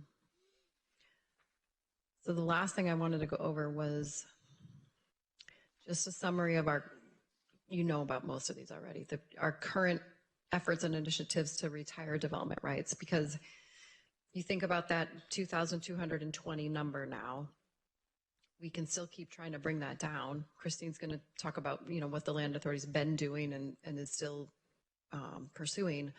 So we have all our ROGO points categories. They're all trying to achieve that goal of bringing down development rights. So these ones: land dedication, lot aggregation, payment into the land acquisition fund. I didn't put it on the list here, but then that policy about transfer of ROGO exemptions that I mentioned, having to go to the single family lots, that's also, again, trying to take the allocations we have and spread them to as many vacant parcels as possible. We extended ROGO out the extra 3 years. That's the extra time for land dedication, aggregation, and points payment, more land acquisition, and other retirement of development rights. And then Christine will talk about Land Authority. We do have a few things that we're still working on. You may recall we had the huge table of ROGO ideas. I think the last time we brought it to you was almost 2 years ago now, probably. And there it was revisiting this table of ROGO ideas, and should staff pursue certain ideas that will help reduce development rights throughout the county. We are working on a contiguous land merger ordinance based on direction from that time. So contiguous properties that otherwise would have more than one development right, if they're owned by contiguous owners and meet certain criteria, could be merged to automatically become one development right. Abandonment of unimproved rights of way in undeveloped subdivisions. We have some of these subdivisions way out in the native area. They're platted, but nothing's ever been improved. There's no roadway improved. We can abandon those rights of way, and that changes the expectations for development. And then there is some potential for establishment of urban service districts. It's a little odd down here because we're so constrained anyways, and so focused against the highway already. But if you set up an actual urban service district, that's a boundary beyond which you clearly state that you're not extending public services. So, out into those native area districts, we don't have the services out there already, but if we set the boundary, it just helps with the liability later. Any questions by portion? Any more questions? Christine has a few slides about land acquisition, and then Kimberly will talk to you about process after that. Wow, Emily's a lot taller than I am. There's a button on the side that you can bring it down, Christine, if you want.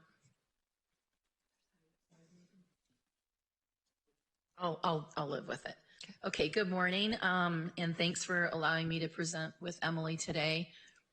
Basically, what Emily did was set the framework up for why the Land Authority exists in the first place, which is to purchase as much land as possible through many different programs that have evolved over the years.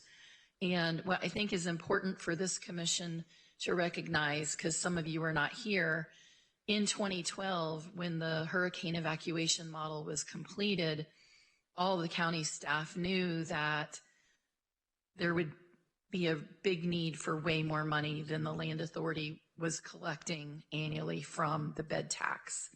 And so County Administrator Gastesi, working with the commission at the time, helped budget money from infrastructure sales tax into what we all commonly call the 316 fund. And at that same time, we developed different programs than the Land Authority had traditionally been using. So back then, it was all about conservation land. It was all about, how much habitat you can buy up. And it still is, as that's a big part of our mission. But the board created the density reduction program where it broadened what the Land Authority focus was, which is to acquire all developable land. In other words, how Emily just said there's the 2,220, that's kind of the magic number of lots now that would be eligible for the density reduction program, because those lots at least have one TDR. And that TDR is what gives you the ability to ask for a building permit. So the board, over the few years following, budgeted about $7.5 million to be used in the density reduction program. And since then, another $1 million was added from the fund that Emily talked about, where people will buy points into a land acquisition fund. So since around 2016, when we started the density reduction program, we've bought about 25 TDRs, or 25 vacant lots, for about $1.6 million. And that's important because that shows us kind of, the going rate for those developable properties, which is different than the going rate for a conservation property. The other thing is, when we buy those density reduction lots, we are then able to take away the TDR and just create a situation where the next door neighbor can buy the land, use it as part of their yard, for a pool, whatever they want to do, as long as it's not habitable space. In other words, we don't want them to create another living unit on that lot. So of those 25 that we purchased, 14 of those have been resold to the next door neighbor and are now off our books as not something we own. We raised about $547,000 in those resales. And then the most popular program of all, which we have a huge waiting list for, is what we call the less than fee program. And this is an interesting program because often a property owner will buy the lot next door. They're really not thinking about building another house there, but they want to maintain that ability, things like that. Well, we created this program where we buy the development right from them, but they keep the land. And so far we've bought 95 of those. It's been very successful. And if you look here, we have 190 people in our waiting list for that program. Based on the average amount we spend per lot in that program, we would need about $10 million to take down those 190 applicants. But That'd be 190 units? Retired, yes. So where are we today? And this is the important part. To buy those 95, we spent about $5 million. So we have pretty much spent down the $8 million that were originally budgeted. And I did submit last week a request through Kevin Wilson and Tina to ask if you all would budget another $2.8 million in that fund so we can continue to work on the density reduction and the less than fee purchases. So as the budget goes forward in this next season, we'll watch that and see, what gets added to that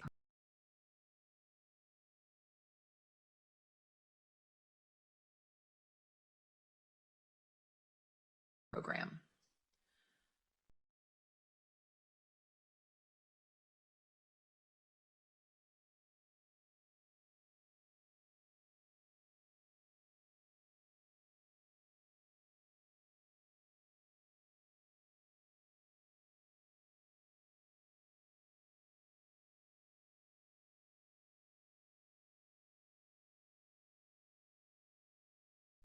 And then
so this is the request that I just itemized. If we are given that amount of money, we think we could do about 5 density reduction purchases and about 48 less than fee purchases, which is based on our staffing, what we think we could achieve.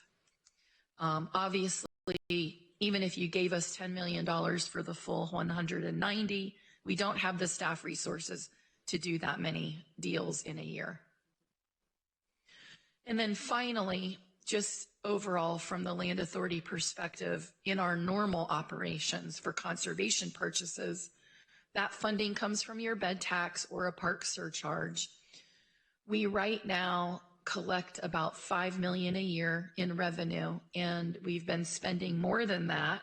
And the reason we're able to spend more than that is the state of Florida has been an excellent partner in letting us pre-acquire the conservation land, reselling it, thereby replenishing our money so we can just do more and more.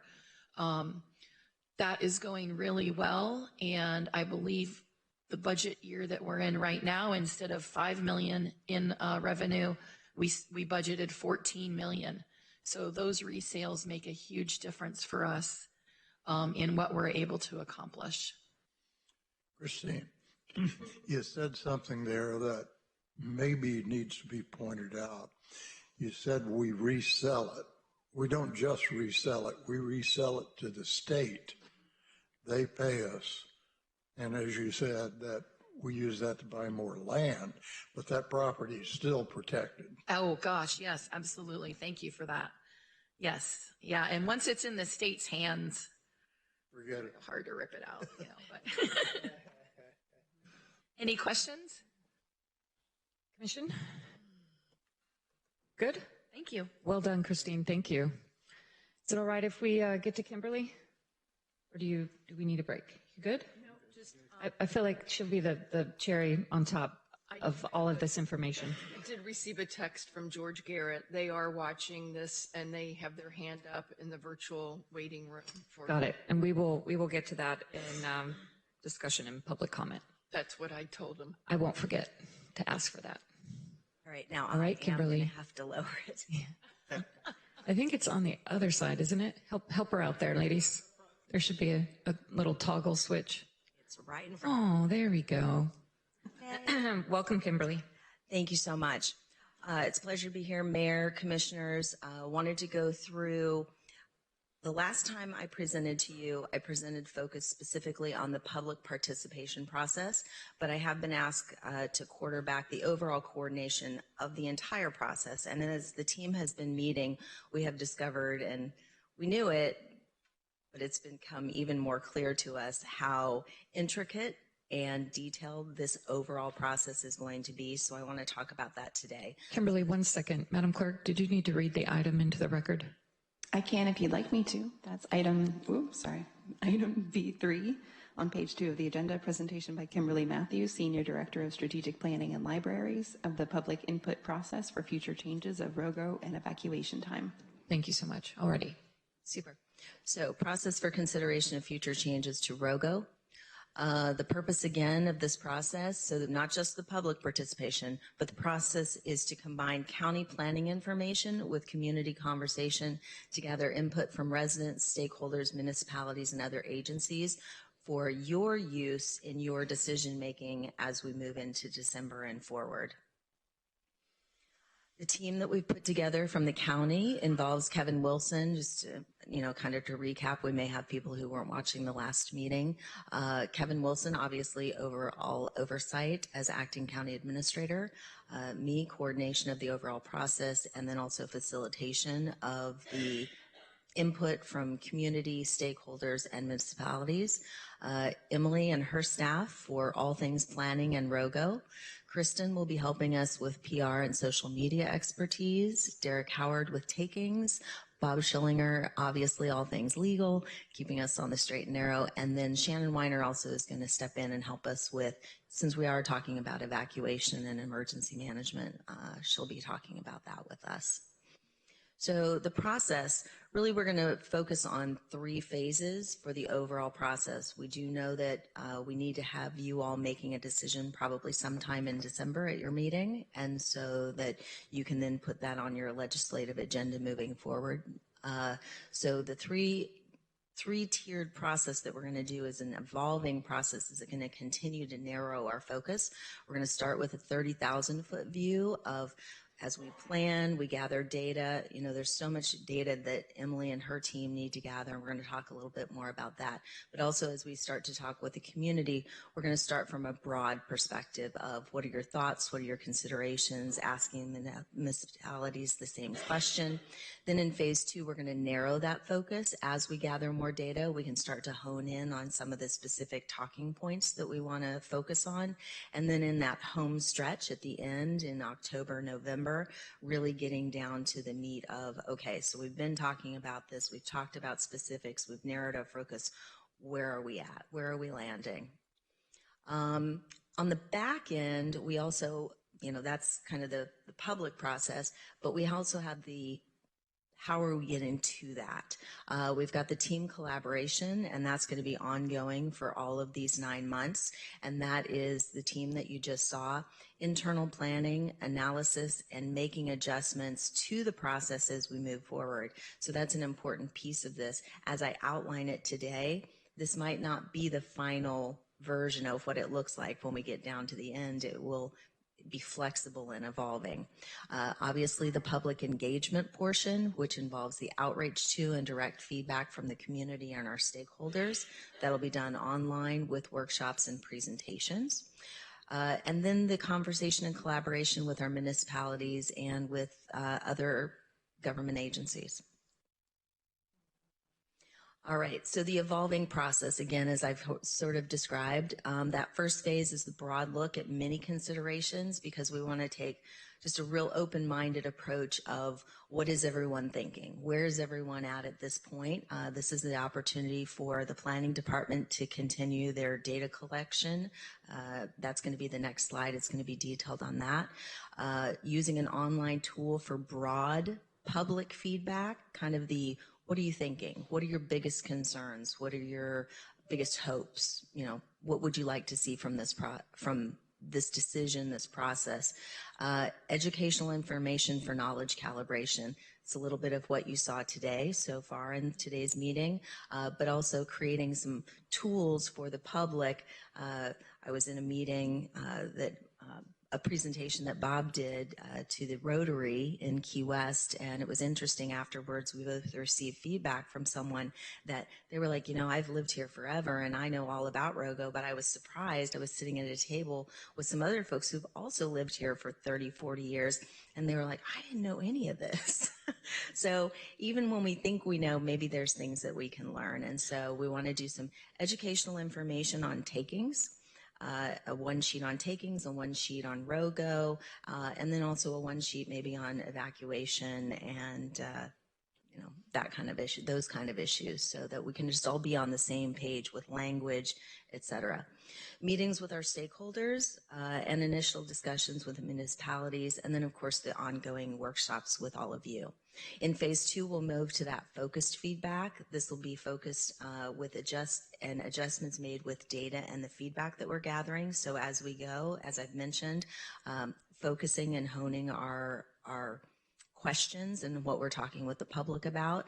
This will be where we go to the outreach meetings with the community and, again, ongoing collaboration with the municipalities.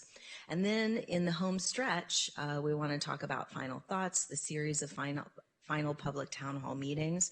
So, you know, we're going to go out to the community. We're going to go to our rotaries and our chambers and all of those, you know, the HOAs and all of the normal usual suspects, but then we also want to have some just open public conversation that anybody within the community can come to and participate in that, not necessarily a BOCC meeting, but in a formal town hall. And then also accepting final feedback in the November timeframe and the recommendations from the municipalities, finding out where they land so that you can factor that into your December decision. All right, so as I mentioned, planning has some next steps that they need to do. They're going to be looking at continued updating similar analysis that Emily gave to you about private vacant land, and we need to get that from the municipalities so that we can add that data into her information. More information on evacuation timeframes. Then we also need to, as we're having this conversation, one of the first things that a lot of people ask is, okay, so if we add ROGOs, if we add more development, what does that do to our infrastructure? So planning department is going to be looking at that data and gathering that in the best way that they can so that we can factor that in as we narrow our focus. The economics of it, the monetary costs, social costs, environmental costs, et cetera. The different types of allocations, all the different ways that we could coordinate this, the different options of how we can roll this out. And then speaking of rolling it out, the rate at which we can roll it out. So they're going to be gathering all of their options, gathering all of that data as we progress over the next few months, and then we can factor that into our questions and our presentations to the public. All right, and then the timeline. So March through May, and this will be evolving because, for example, the last time you saw this slide, it said March and April, but what we've learned is that really we're not ready to go out and do. I'm not ready to go out and do those presentations to the public because we really don't have good questions to ask the Rotaries and the chambers and the HOAs. We need to have that time frame where we gather our data so that we can ask the meaningful questions, because they don't want to see me 3 times over the next 9 months. So we want to save that for when we're ready. So instead, for now, what we're doing is team coordination, development of and deployment of the educational information that I mentioned, also that online survey tool, because we want to, again, open it up with a broad, open-ended, let the public tell us what they're thinking, because then we can factor that in as we narrow our focus. The planning team is going to work to establish criteria for the most important feedback. We need to know what you all need to know to make your decision. So we'll be having a lot of conversations with you as well. Book and promote the community meetings starting in June. The commission workshops, so here we are in March. You've received some information from Emily, Derek, and Christine. And then in future meetings, we're going to rather follow the same template, which is updating you on the process, giving you any feedback that we've already received that we've been able to analyze, and then also, additional information from the team as far as education, et cetera. And then also we want to begin the discussions with the municipalities. That really can't happen too soon. So, and then also stakeholder meetings. In June through September, again, ongoing coordination, that online survey tool. At that point, we'll probably be able to tweak that, narrow the focus of that to match the questions that we're asking in those presentations and meetings. Then also continue to have the workshops with the BOCC, the coordination with the municipalities, the stakeholder meetings, and then begin the presentations where we go to the outreach to the community with focused questions and gather the data. And then October through November, that's bringing it into the home stretch, a final series of those public town hall meetings that I mentioned throughout the county, here at the government centers, that any member of the public who wants to weigh in can do that. The final data collation and report for all of you, your commissioner workshops, coordination with the I can't say that word today. I don't know what my problem is. Coordination with the municipalities for their final input. So we'd really like for them to shoot for in November. Their meetings in November, we'd really like to hear what their final decision is or their recommendations and where they're landing so that we can bring those to you for your December meeting and your December decision. And then December, final workshop and decision with you. The process will evolve with feedback, analysis, and additional data. It will educate the community and stakeholders on all aspects of the issue, work in collaboration with the municipalities and other government agencies, allow for input from the members of the community, and provide data-driven analysis for all of you so that you can make your decision in December. Does anybody have any questions for me? Commission, questions? All right, thanks for that outline. It's a map for our adventure. Okay, Madam Clerk, shall we go ahead and start public input? Should we go ahead and rock and roll? Okay, your speaker. Okay, your first public speaker is Sue Miller, and she'll be followed by Van Cadenhead.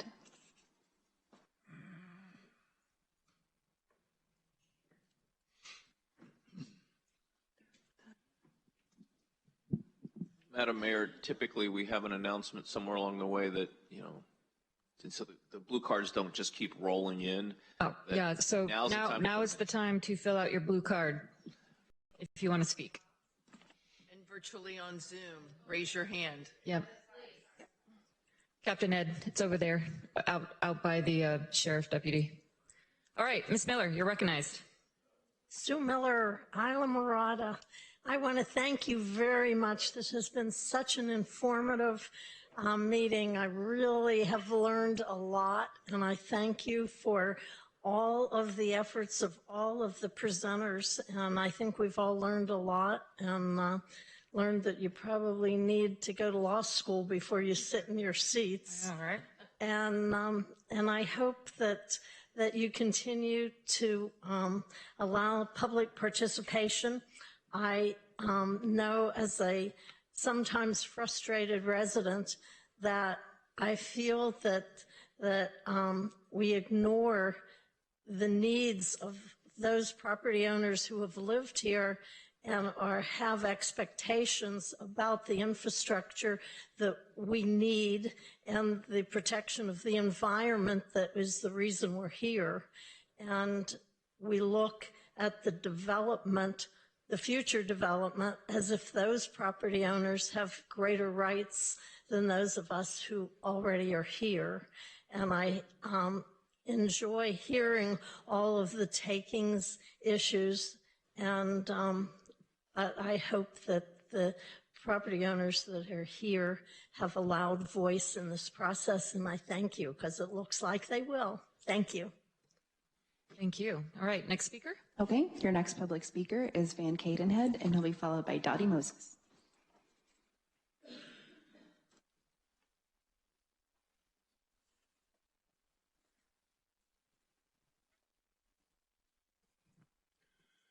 Good afternoon, ladies and gentlemen. I'm Van Cadenhead.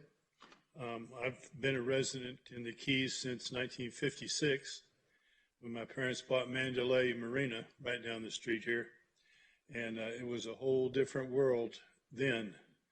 But as your attorney Howard said, we're living in a fantasy world now, because the discussion of our evacuation times is tempered by what's happening at the top of the stretch in Homestead and Florida City. So you might think we have a 24-hour limit, which is just a number you picked out of the air, because the way you're allowing building to continue, and I use as an example the CEMEX project, is a block of the traffic right there, a roadblock at Burton Drive in Tavernier, and once that gets filled in full operation, and we have a hurricane that jumps up in the Bahamas from a category 3 or 4, we're going to have people wanting to get out of Key West from Mallory Square all the way to the Georgia line. And I think that to allow something like that to happen is within your purview to stop.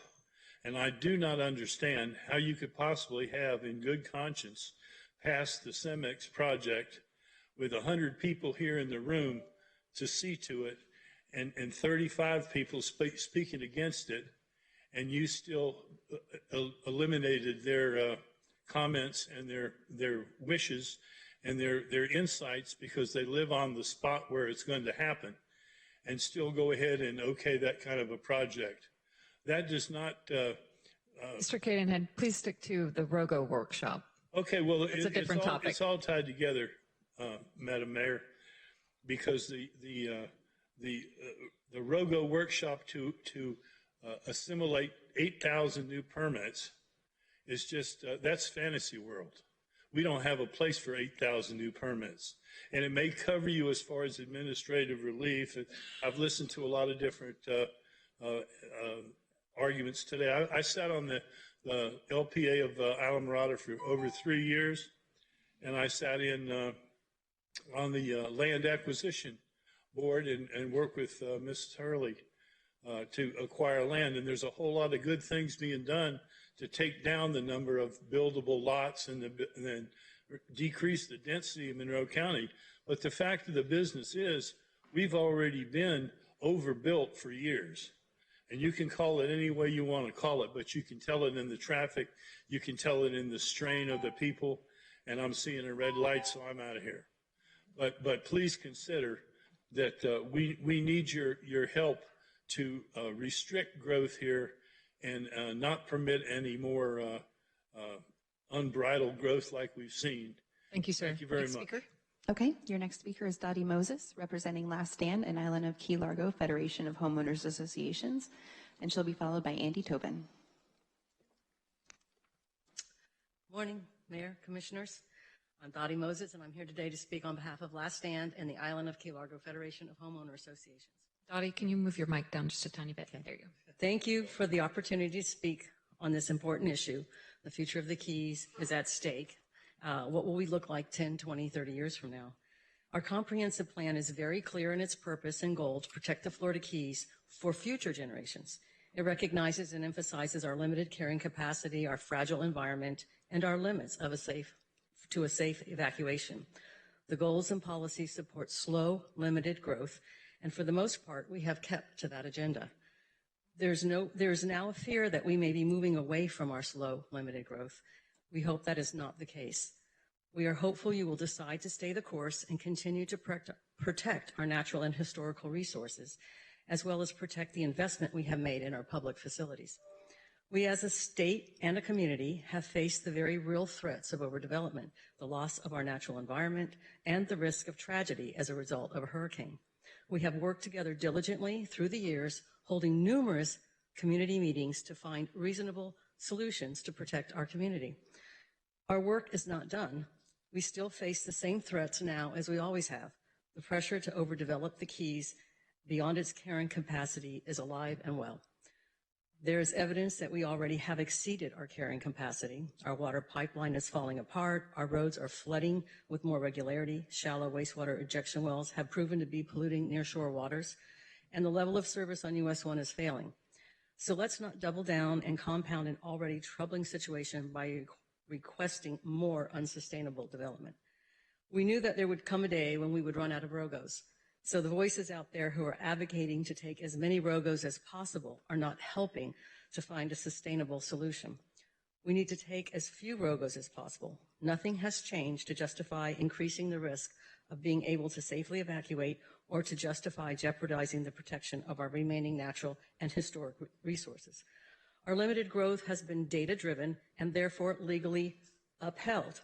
If we suddenly ignore our very real limitations and arbitrarily increase our allocations, what will we become of our past legal arguments? We will open ourselves to even more litigation. We should be exact in our use of any remaining building allocations and any additional allocations that may come from this remodeling. We should use them strategically to serve the greatest needs of our community. They should not be used to create more vacation rentals or another resort, and they should not be used for a third or fourth house. If takings cases are the concern, then let's set them aside to resolve those issues. The lack of high-end housing for people who can afford it is not a problem in the Keys.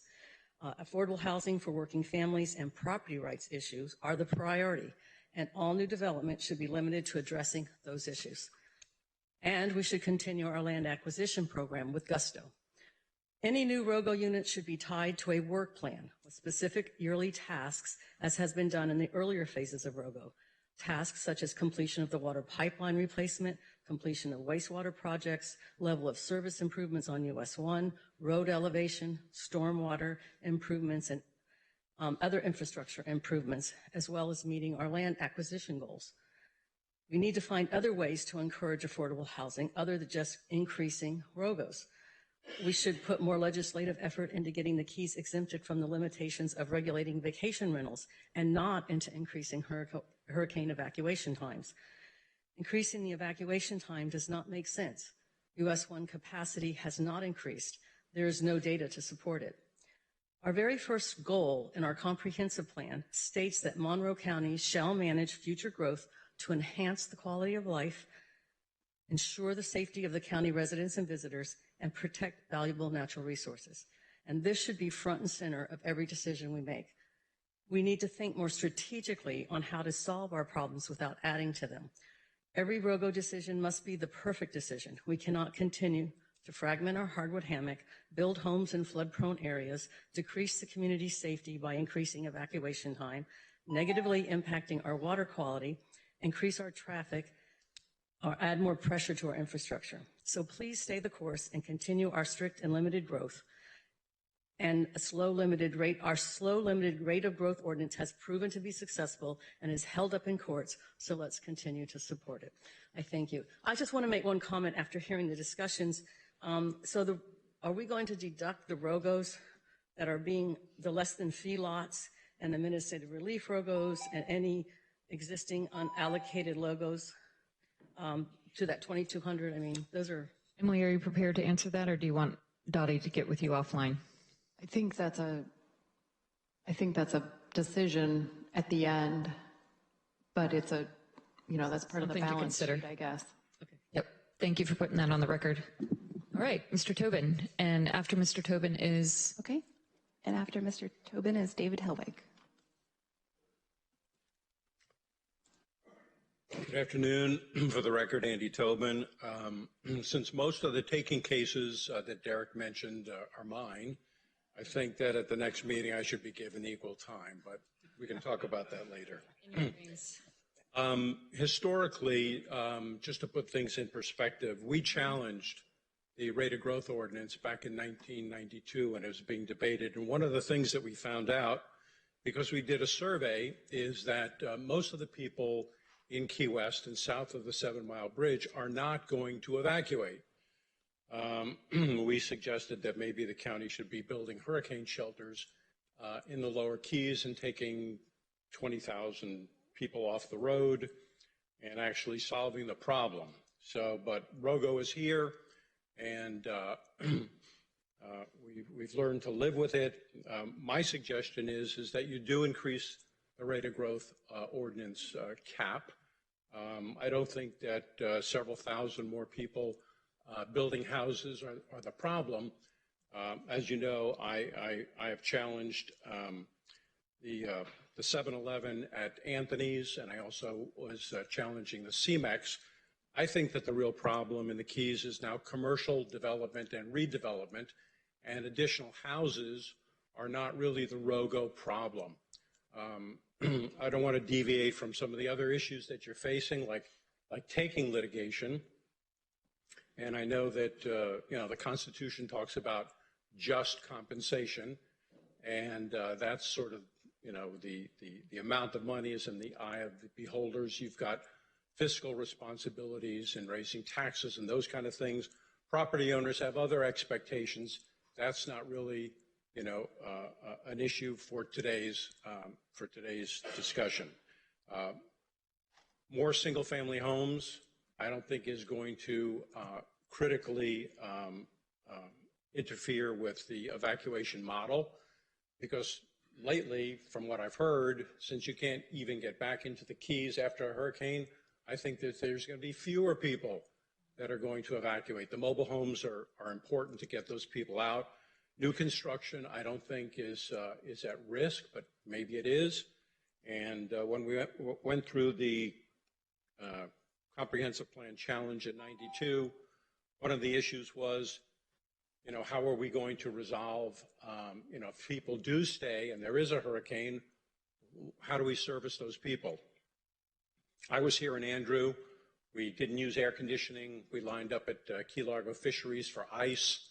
And I think that if we can, set up military bases in Iran and Afghanistan and put in dockage in other areas, that people will be safe here in terms of getting food and electricity. So I think ROGO is important, but I don't think it should be the be-all and end-all. So I do recommend that you increase the cap. That'll reduce the taking litigation, give people the expectation that they had when they purchased the property. Some of the other issues are really not relevant, so I won't go into those. Thank you, Andy. After Mr. Helwig is... Would be Captain Ed Davidston, representing Florida Keys Citizens Coalition. Okay. Mr. Helwig, you're recognized. Welcome.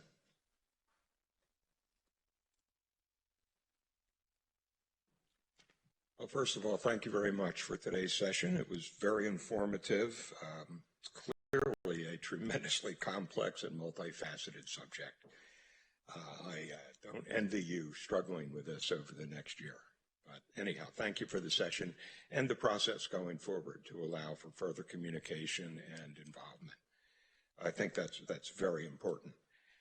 I heard today things both encouraging and frustrating on the subject. I won't enumerate those, but the one that stands out and probably was more eloquently stated by the woman several before me about the quality of life here and how important that plays in. So the one thing in that regard, the thing I didn't hear come out explicitly in the process is the level of service standards for the roads and transportation.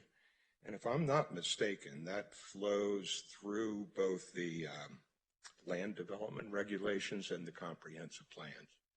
So it's kind of the close cousin to evacuation modeling, because it's all about the capabilities of the roads and a number of people on it.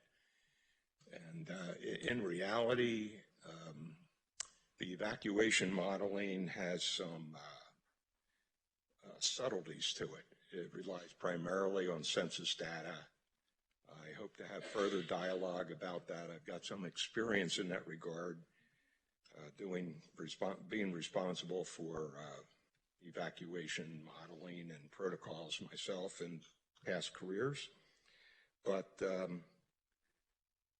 part of that, to relate the two, the evacuation modeling and the level of service standard, comes right down to, actually at its heart, the census data and how subtle and complex that is relative to who's counted. So last time I looked, based on the latest census, 32% of the properties in Monroe County were, quote, vacant. Now, in census terms, vacant includes everything that isn't owner occupied. So it's got rental units, but it also has what they call units that are owned by people who usually reside elsewhere. Second homes, and it turns out a whole lot of those end up these days being Airbnbs and VRBOs, which have a pretty high occupancy rate. In fact, the best data I've been able to find, there's over 10,000 official such units in Monroe County. And that's pretty complex to make sure that's considered properly in the evacuation studies. The reality is every day on the roads. That's level of service. And I happen to live at the place where the road narrows down to 2 lanes right in front of Coral Isles High School.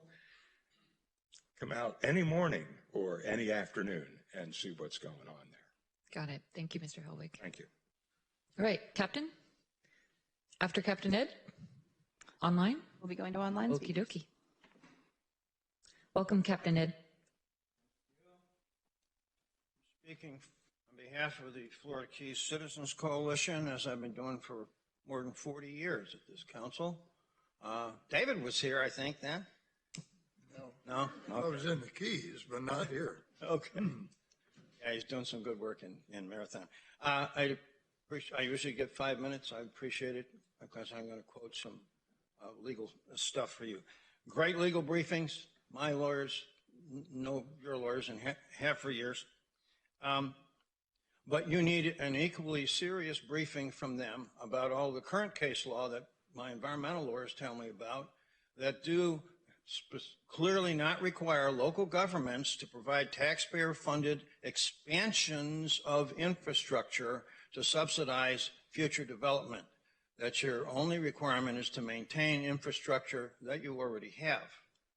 And infrastructure is the problem. A lot of these other discussions are theoretical planning. Oh, by the way, for the record, I was once upon a time chairman of the zoning board for Monroe County, once upon a time chairman of the comprehensive plan drafting committee as it came out of critical concern because I was involved with Bob Graham's staff, Governor Graham, champion of the Keys, in all of those processes. We're getting old when we're talking about all the former things we once were. Yeah, well, but I've been involved in growth management ever since, as I'm sure you remember.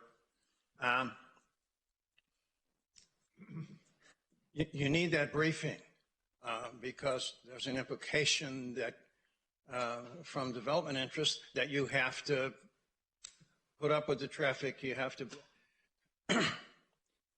I had some recent experience as an elected official on the school board. The 3 schools that we authorized while I was sitting on the school board cost 36.5, 37, and 38 million taxpayer dollars.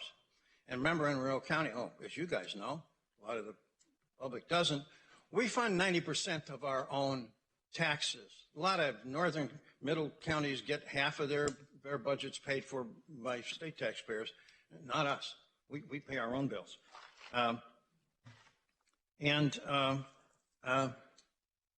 That was on property we already owned.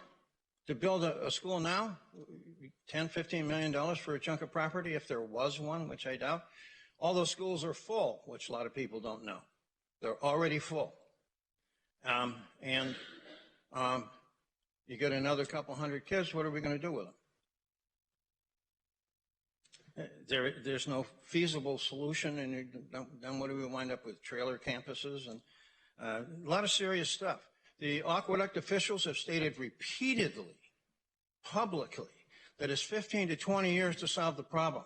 This is the anniversary month. It was about a year ago when they had 4 ruptures in a single week because, as Easter approaches, they were pumping max volume and max flows, 4 ruptures, and they haven't been able to pump full capacity in the year since. So far, with all that construction in the middle of the highway, they have replaced about 4.5 miles, working on another 1.5 miles. The estimated full cost, 130 miles in 15 to 20 years, $2 billion. That's their public estimate. I believe they raised 44 mil just for the, it's $10 million a mile and likely to get worse with huge dislocations to the traffic. They also got cited. They were at one point in the last year under DEP supervision, Department of Environmental Protection supervision, 2 consent orders and a warning letter. Engineering at the reverse osmosis plant was not up to specs. And as the Miami Herald expose pointed out, the $1 billion sewage treatment plant on Cudjoe Key, which they built within 2 years, leaked about 200,000 gallons of untreated sewage into wetlands and nearshore waters of the lower Keys. We have huge infrastructure problems that we're nowhere near to solving. At another presentation, this other lovely document I have here is the sworn testimony of the state's leading evacuation modeler. The model is fundamentally flawed. This is the only single county evacuation model. It's a farce. Every other county does simultaneous, but this model alone, when they updated it, and everybody in the game knows this, we're at 26.5 hours, and we have been for 9 years, violating state law, issuing more permits.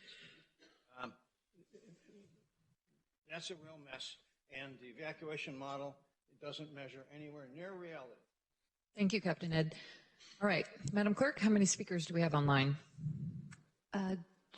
Giovanni, do you have anybody online? I believe we have the City of Marathon. 4. Okay, let's hear the first speaker. Okay, first speaker, we have Williams with a double S, Williams.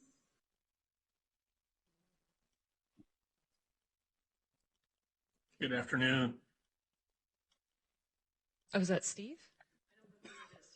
Can you state your name for the record? Yeah, this is Steve. Oh, hey, Steve. Okay, you're recognized. Oh, thank you. Good afternoon, everyone. I promise I'll keep this presentation slightly shorter than Derek's. Again, you're very fortunate to have the legal counsel that you do. I mean, Derek is, I would consider within the top 5 to 10 people in the entire state of Florida on the topic. His knowledge, background, and involvement with regulatory takings is just phenomenal. He's well published on it. He's well spoken on it. And there is nothing that he had in his presentation that I wouldn't be proud of if I were the 5 of you. As a city, and the reason for I'm speaking, I believe Commissioner Lincoln raised the issue of a moratorium. Derek opined on that. And just as a city, we may have a slightly different take for slightly naturally more selfish reasons in protecting our own interest. The major issue I could see with a moratorium, I would hope that Derek and Bob could agree to this, at least in part, is that one of the primary functions, not functions, but defenses of the moratorium is the duration period. If we were to attempt to place a moratorium at this time, I really would not have a defined duration for said moratorium. I think it would be somewhat vague to say either until Tallahassee gives us the units or until the county agrees to lend them to us. For one way or the other, I could have difficulty defending that moratorium. You just make it for a year and then renewable if the circumstances haven't changed. Well, again, and I agree. If it would be done within a year, it would be great. But if it's not done in this year, and we would have no defense to when Tallahassee would do it, it would be beyond our control. We would not control the units. And if we can't control the units, then I can't really control the length or duration of a moratorium. Naturally, we would put it for a year, or we do that with virtually everyone the county does or the city does. But if you don't run out until 2026, and I believe as Commissioner Rice said, is this we could just put this beyond our lifetime, the city could be facing a potential moratorium of 3 or 4 years, not knowing how the politics would work out. So it does cause us some concern with the moratorium versus just the lending of units that we'd agreed to before the legislative session. And I think the city would just like to keep going down that path with the units that we agreed to before the session. So I do appreciate Derek including this Shan's decision in his presentation, as it is still pending before the third DCA. I won't say too much about it, but to us and our small budget in comparison to yours would have a far greater impact should that decision not be overturned by the third or the Supreme Court. And if that's its valuation for that parcel, for the two of you on the commission who are familiar with Marathon, that is the 7.9 acre island just to the west of Stirrup Key. And the valuation on that particular lone parcel does have 2 commas in it. So if we take the new number that Brian provided Amy, I think you had on your slide from Amy at 556. Naturally, that causes us some severe heartburn. So again, we're still in lockstep with the county. We want to proceed with this with the county. We appreciate Emily's great presentation, certainly Derek's as well, and Christine. We don't want to get off that boat, but I would just have probably a little more, I don't know, hesitation about the concept of a moratorium than perhaps Derek does. It doesn't mean Derek's wrong or I'm wrong. It's just from the city's perspective, our safer route to protect our citizens is to have some units available for the short term to prevent a takings case. We also have, as Derek outlined, we have a BUD process as well, and we would not use that to prevent anyone from bringing a takings case. It would certainly be part of the process. It may slow it down just to get them the administrative relief that they deserve. So I had my hand raised earlier to try to attempt to answer this right when Commissioner Lincoln and Derek were speaking, but I think that's our perspective. We apologize for not being up there in person, but as you're going to have multiple meetings, we'll certainly attend the one where you're here in Marathon. And if you do want us to come to all of them, we'll be glad to. So I can answer any questions. And as an attorney, I kept it under 5 minutes. So Good job, Steve. All right. Thank you. Say hi to George for us. All right. Next speaker. Madam Mayor, Okay. Hold on 1 second. Commissioner Lincoln. Steve and Marathon, I did not mean to cause heartburn for you all with the discussion of the moratoria. I just wanted to bring it out as an option.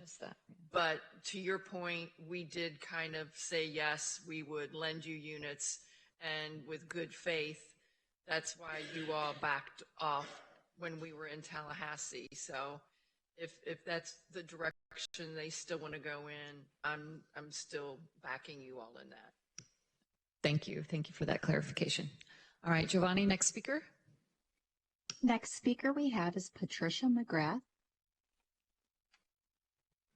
Please accept the prompt. Thank you. Good afternoon. My name is Patricia McGrath for the record, and I live in Grassy Key. I'd like to thank the staff. I think y'all did a really good job.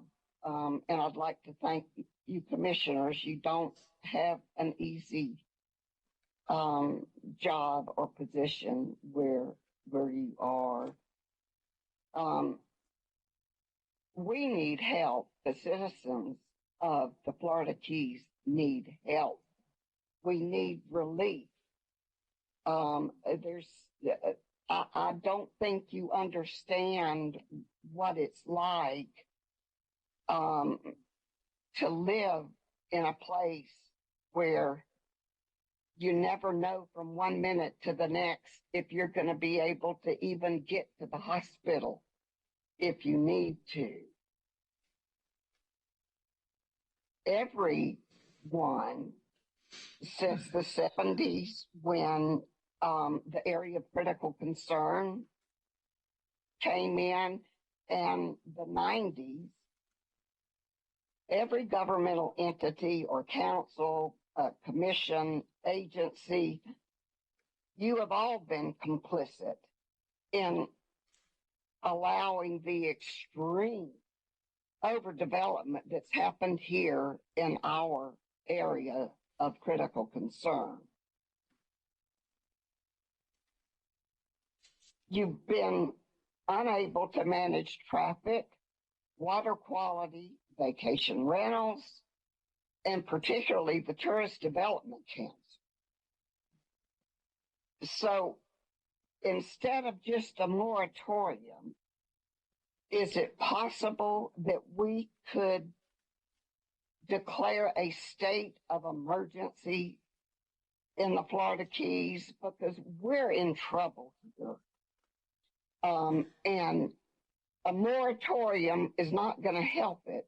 We need all growth to stop now, period, until we can figure out a way out of this mess. And I don't mean just you commissioners. I mean as citizens.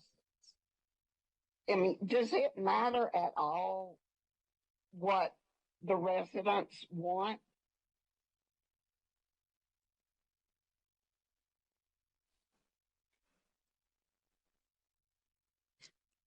Oh, thank you, Ms. Patricia. Giovanni, next speaker. Next speaker I have is Alicia Putney. Thank you for accepting the prompt.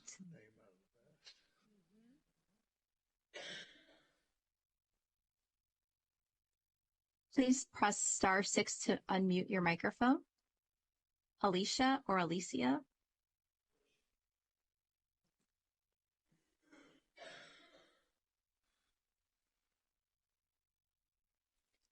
Giovanni, we'll come back to our next speaker. Okay, next speaker is Marlon Weeks. Marlon Weeks, please accept the prompt. Thank you. Good morning or afternoon by this point, commissioners and mayor. Thank you all for the presentation and for the staff. I'm going to throw just a few different perspectives here because I haven't heard from any property owner that would be directly impacted at this point, and my family is one of those. I have my husband has been here, his family, since the 40s and the 50s. So we definitely have seen as a family how the Keys has evolved and grown. I've been here since the 70s. My family were general contractors and developed a lot of properties in the Upper Keys. I was also here as a teenager when there was a complete halt to construction, and a lot of the big construction outfits went bankrupt. So there's a lot of implication here to the positions that you're going to take, and I don't envy you in that part. But I just want you to hear from a property owner's perspective in real time. We've done everything, my husband and I, as we were supposed to do. We started our family, we grew our family, we saved up, we've bought property. We had a plan for our property, and we have a plan for our children, a legacy for our children. We own 2 each individual quarter-acre lots, for example, in Key Largo. These are scarified lots, buildable lots. that have no environmental implications to anyone. We are literally 13 miles from the county line, so we're in an area where we could evacuate very easily. And this was a dream for us to be able to have these lots, to be able to pass on to our children and our grandchildren. And now, hearing this today, I'm torn because I'm not ignorant. I'm very community minded and community involved. And I see the issues with infrastructure. I see the needs that we have. But I also see a family that had a plan. We've done everything. We're not really impacting anyone at this point. And we stand the risk of not being able to build on 2 lots that don't really have an environmental impact as far as, woodedness, rats, whatever the issues of the other ones are. And we might not be able to see our dream become a reality. And part of this, yes, you've got to address, you can't just look at ROGO and all of this. You've let the TDC, and I've mentioned this in many, many meetings, you let the TDC go wild, and a lot of the implications that we're paying for, a lot of the things that other people are talking about and have noted in these conversations today have to do with the infrastructure. Yes, that's not going to be caused by my little family building a single family home on our lots, etc. That's from the massive amounts of tourism that's coming in. And yet I'm looking at this and thinking, if I put my property owner hat, I feel like I'm being punished, or we're going to be punished because of all the other things that went crazy and at the same time for a long time. And I don't think that's fair. And you're talking about slowing down construction, which is going to impact a lot of families down here. My father has since passed and we're not any longer in that business, but there's a lot of people that depend on that industry down here. So I really caution you to look from every aspect. We in Key Largo are much easier to, if it's about evacuation time. Thank you, Marlene. Your time has expired. Thank you. Thank you so much. All right, Giovanni, do we want to go back to Alicia? I don't see her hand up anymore. Okay, do we have any other speakers? There are no public speakers left. Hello? Oh. Hello? Okay, this is Alicia Putney. I'm sorry. I've had technical difficulties. All right, Alicia, welcome. Good morning, Mayor and fellow commissioners. For the record, my name is Alicia Putney, and this morning I'm speaking for the Key Deer Protection Alliance. The Key Deer Protection Alliance has been active in growth management issues since before the adoption of ROGO, and actually participated in the passage by the BOCC of an emergency ordinance to put a stop to unbridled growth in the Keys while the ROGO was being crafted. It was an emergency situation given the number of projects in the pipeline back then. The ROGO has been a success. Permits have been issued, tiers were established for hierarchy and priority, lands have been bought by the county and the state, and liabilities have been limited for 32 years. Ending ROGO is not a good idea. The question before us today is not how many ROGO allocations should we ask for from the state, but how many permits do we need to issue per year in order to continue to protect the future of the Florida Keys while limiting the number of takings claims. Issuing 6,000, 8,000 permits for the remaining buildable lots creates a serious problem with the issue of potentially ripe takings claims, because it could send the message that Monroe County has blocked the issuance of permits since 1992 for no good reason. We need to continue to issue a controlled amount of building permits. The only logical choice regarding the ROGO is to pass a revised version of a point assignment system. To do otherwise is a mistake that would destroy the remaining environmental attributes which make the Florida Keys unique and ultimately damage our economy beyond repair. Our recommendation is to craft a revised permit allocation system as soon as possible to ensure that nothing has changed to make it easier for someone to win a potential takings case against Monroe County. Throwing out the science, real-world evidence, and case law as bogus by releasing an unlimited amount of building permits would result in a disaster. The ROGO worked in 1992, and some form of permit allocation system needs to be adopted now. We recommend that the final ordinance be based on science, real-world evidence, and case law using the best available analysis. Separate from the revised permit allocation system, studies have shown that there are other sound approaches to relieve a shortage of affordable housing units that do not require issuing building permits. These alternative approaches need to be explored simultaneously with this issue. Thank you so much for your presentations, and thank you for your time and interest in this critically important decision. And thank you for your comments. All right, Commission? We're going to have many, many opportunities to discuss this, so Yes. feel free to start it. Madam Mayor, if I might. Yeah. So the questions that I have that I kind of discussed with staff that are going to be ongoing is, for any units that we do take, how can we protect those units to not turn into vacation rental units?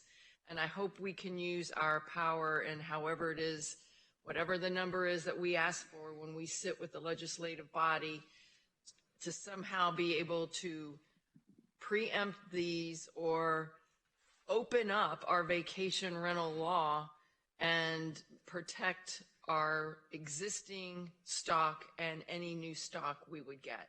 So that is, to me, one issue. I know, Bob, you just pulled your... Yeah, we would, this creates an opportunity to once again revisit the current preemption rules that prohibit us from changing our vacation rental ordinance. Without that, we can't. Right. So that to me is a concern. And then the other one that I think we need to dive into more is workforce housing apartments versus single lots. And I feel like at some point we need to have that discussion. And that's what I have right now. I yield. Excellent. Commissioner Cates, anything? Yes, thank you. No, I thought this was very productive today, a lot of information. Obviously, you'll be waiting to hear from my constituents, and I have some questions I wrote down. No need to bring them up here, that I'll be asking staff to and clarify a few things as we move forward. I think it was a great first meeting. It was. Commissioner Rice, anything? Well, I think that this has been amazing. I think it's probably a comment on my sad life that I found it really, really interesting. Many of you have lived through it as well, and this is quite a process we've set out, and I'd like to commend staff for the work they've done in structuring our next, several months, 10, 12 months through December. It's an amazing process. I think we will have ample opportunity to ask our questions, voice our opinions. Anybody who cares will. And I agree with Alicia Putney, who, by the way, has certainly not gotten any dumber over the years. She gets it. It's not how many permits we take from Tallahassee, it's how we distribute them that matters. And I think we need to keep that in mind. We also need to deal with reality. We're not talking about 8,000 units anymore. That's now 2,220, if I remember correctly. So let's talk about 2,220. Suddenly became a much more manageable number due to Emily's findings that the remainder of those lots hopefully couldn't conceivably be built. So it's an important process. I commend everyone here today for their part in it. I think I will reserve my questions for the process, because I think it's important not to come up with answers at the beginning of the process before we have the information that the process will develop. I'm much more interested in solutions 6 or 8 months from now, because we'll know much more. Thank you very much. Thank you, Commissioner Rice. Mayor Pro Tem Scholl, comments? Questions? Well, the only thing I keep thinking about as we talk about the Florida Keys and the issues, but Kimberly, I don't know if FDOT is part of the team that is going to be part of the discussions, but certainly FDOT and anything we can do to alleviate traffic issues, regardless of whether we build any more units, is something that's a critical element of all of this. Okay. Awesome. This was an amazing process, Commissioner Rice, and I think today was extremely educational. And we do need to go to law school to learn about takings, I think. But thank you, Derek, and that was incredibly complex and comprehensive. And just a shout out to Emily and Christine and Kimberly and everybody. I know a lot of hard work went into this, and Bob, and our clerks. I mean, it really is all encompassing, and as we map out our future as a community. And I think to use a Romanism, to finding that sweet spot between development and property rights, right? And what that looks like. And I think it's always good to find that balance and to strike that balance. And I think at the end of the day, that is what we will do.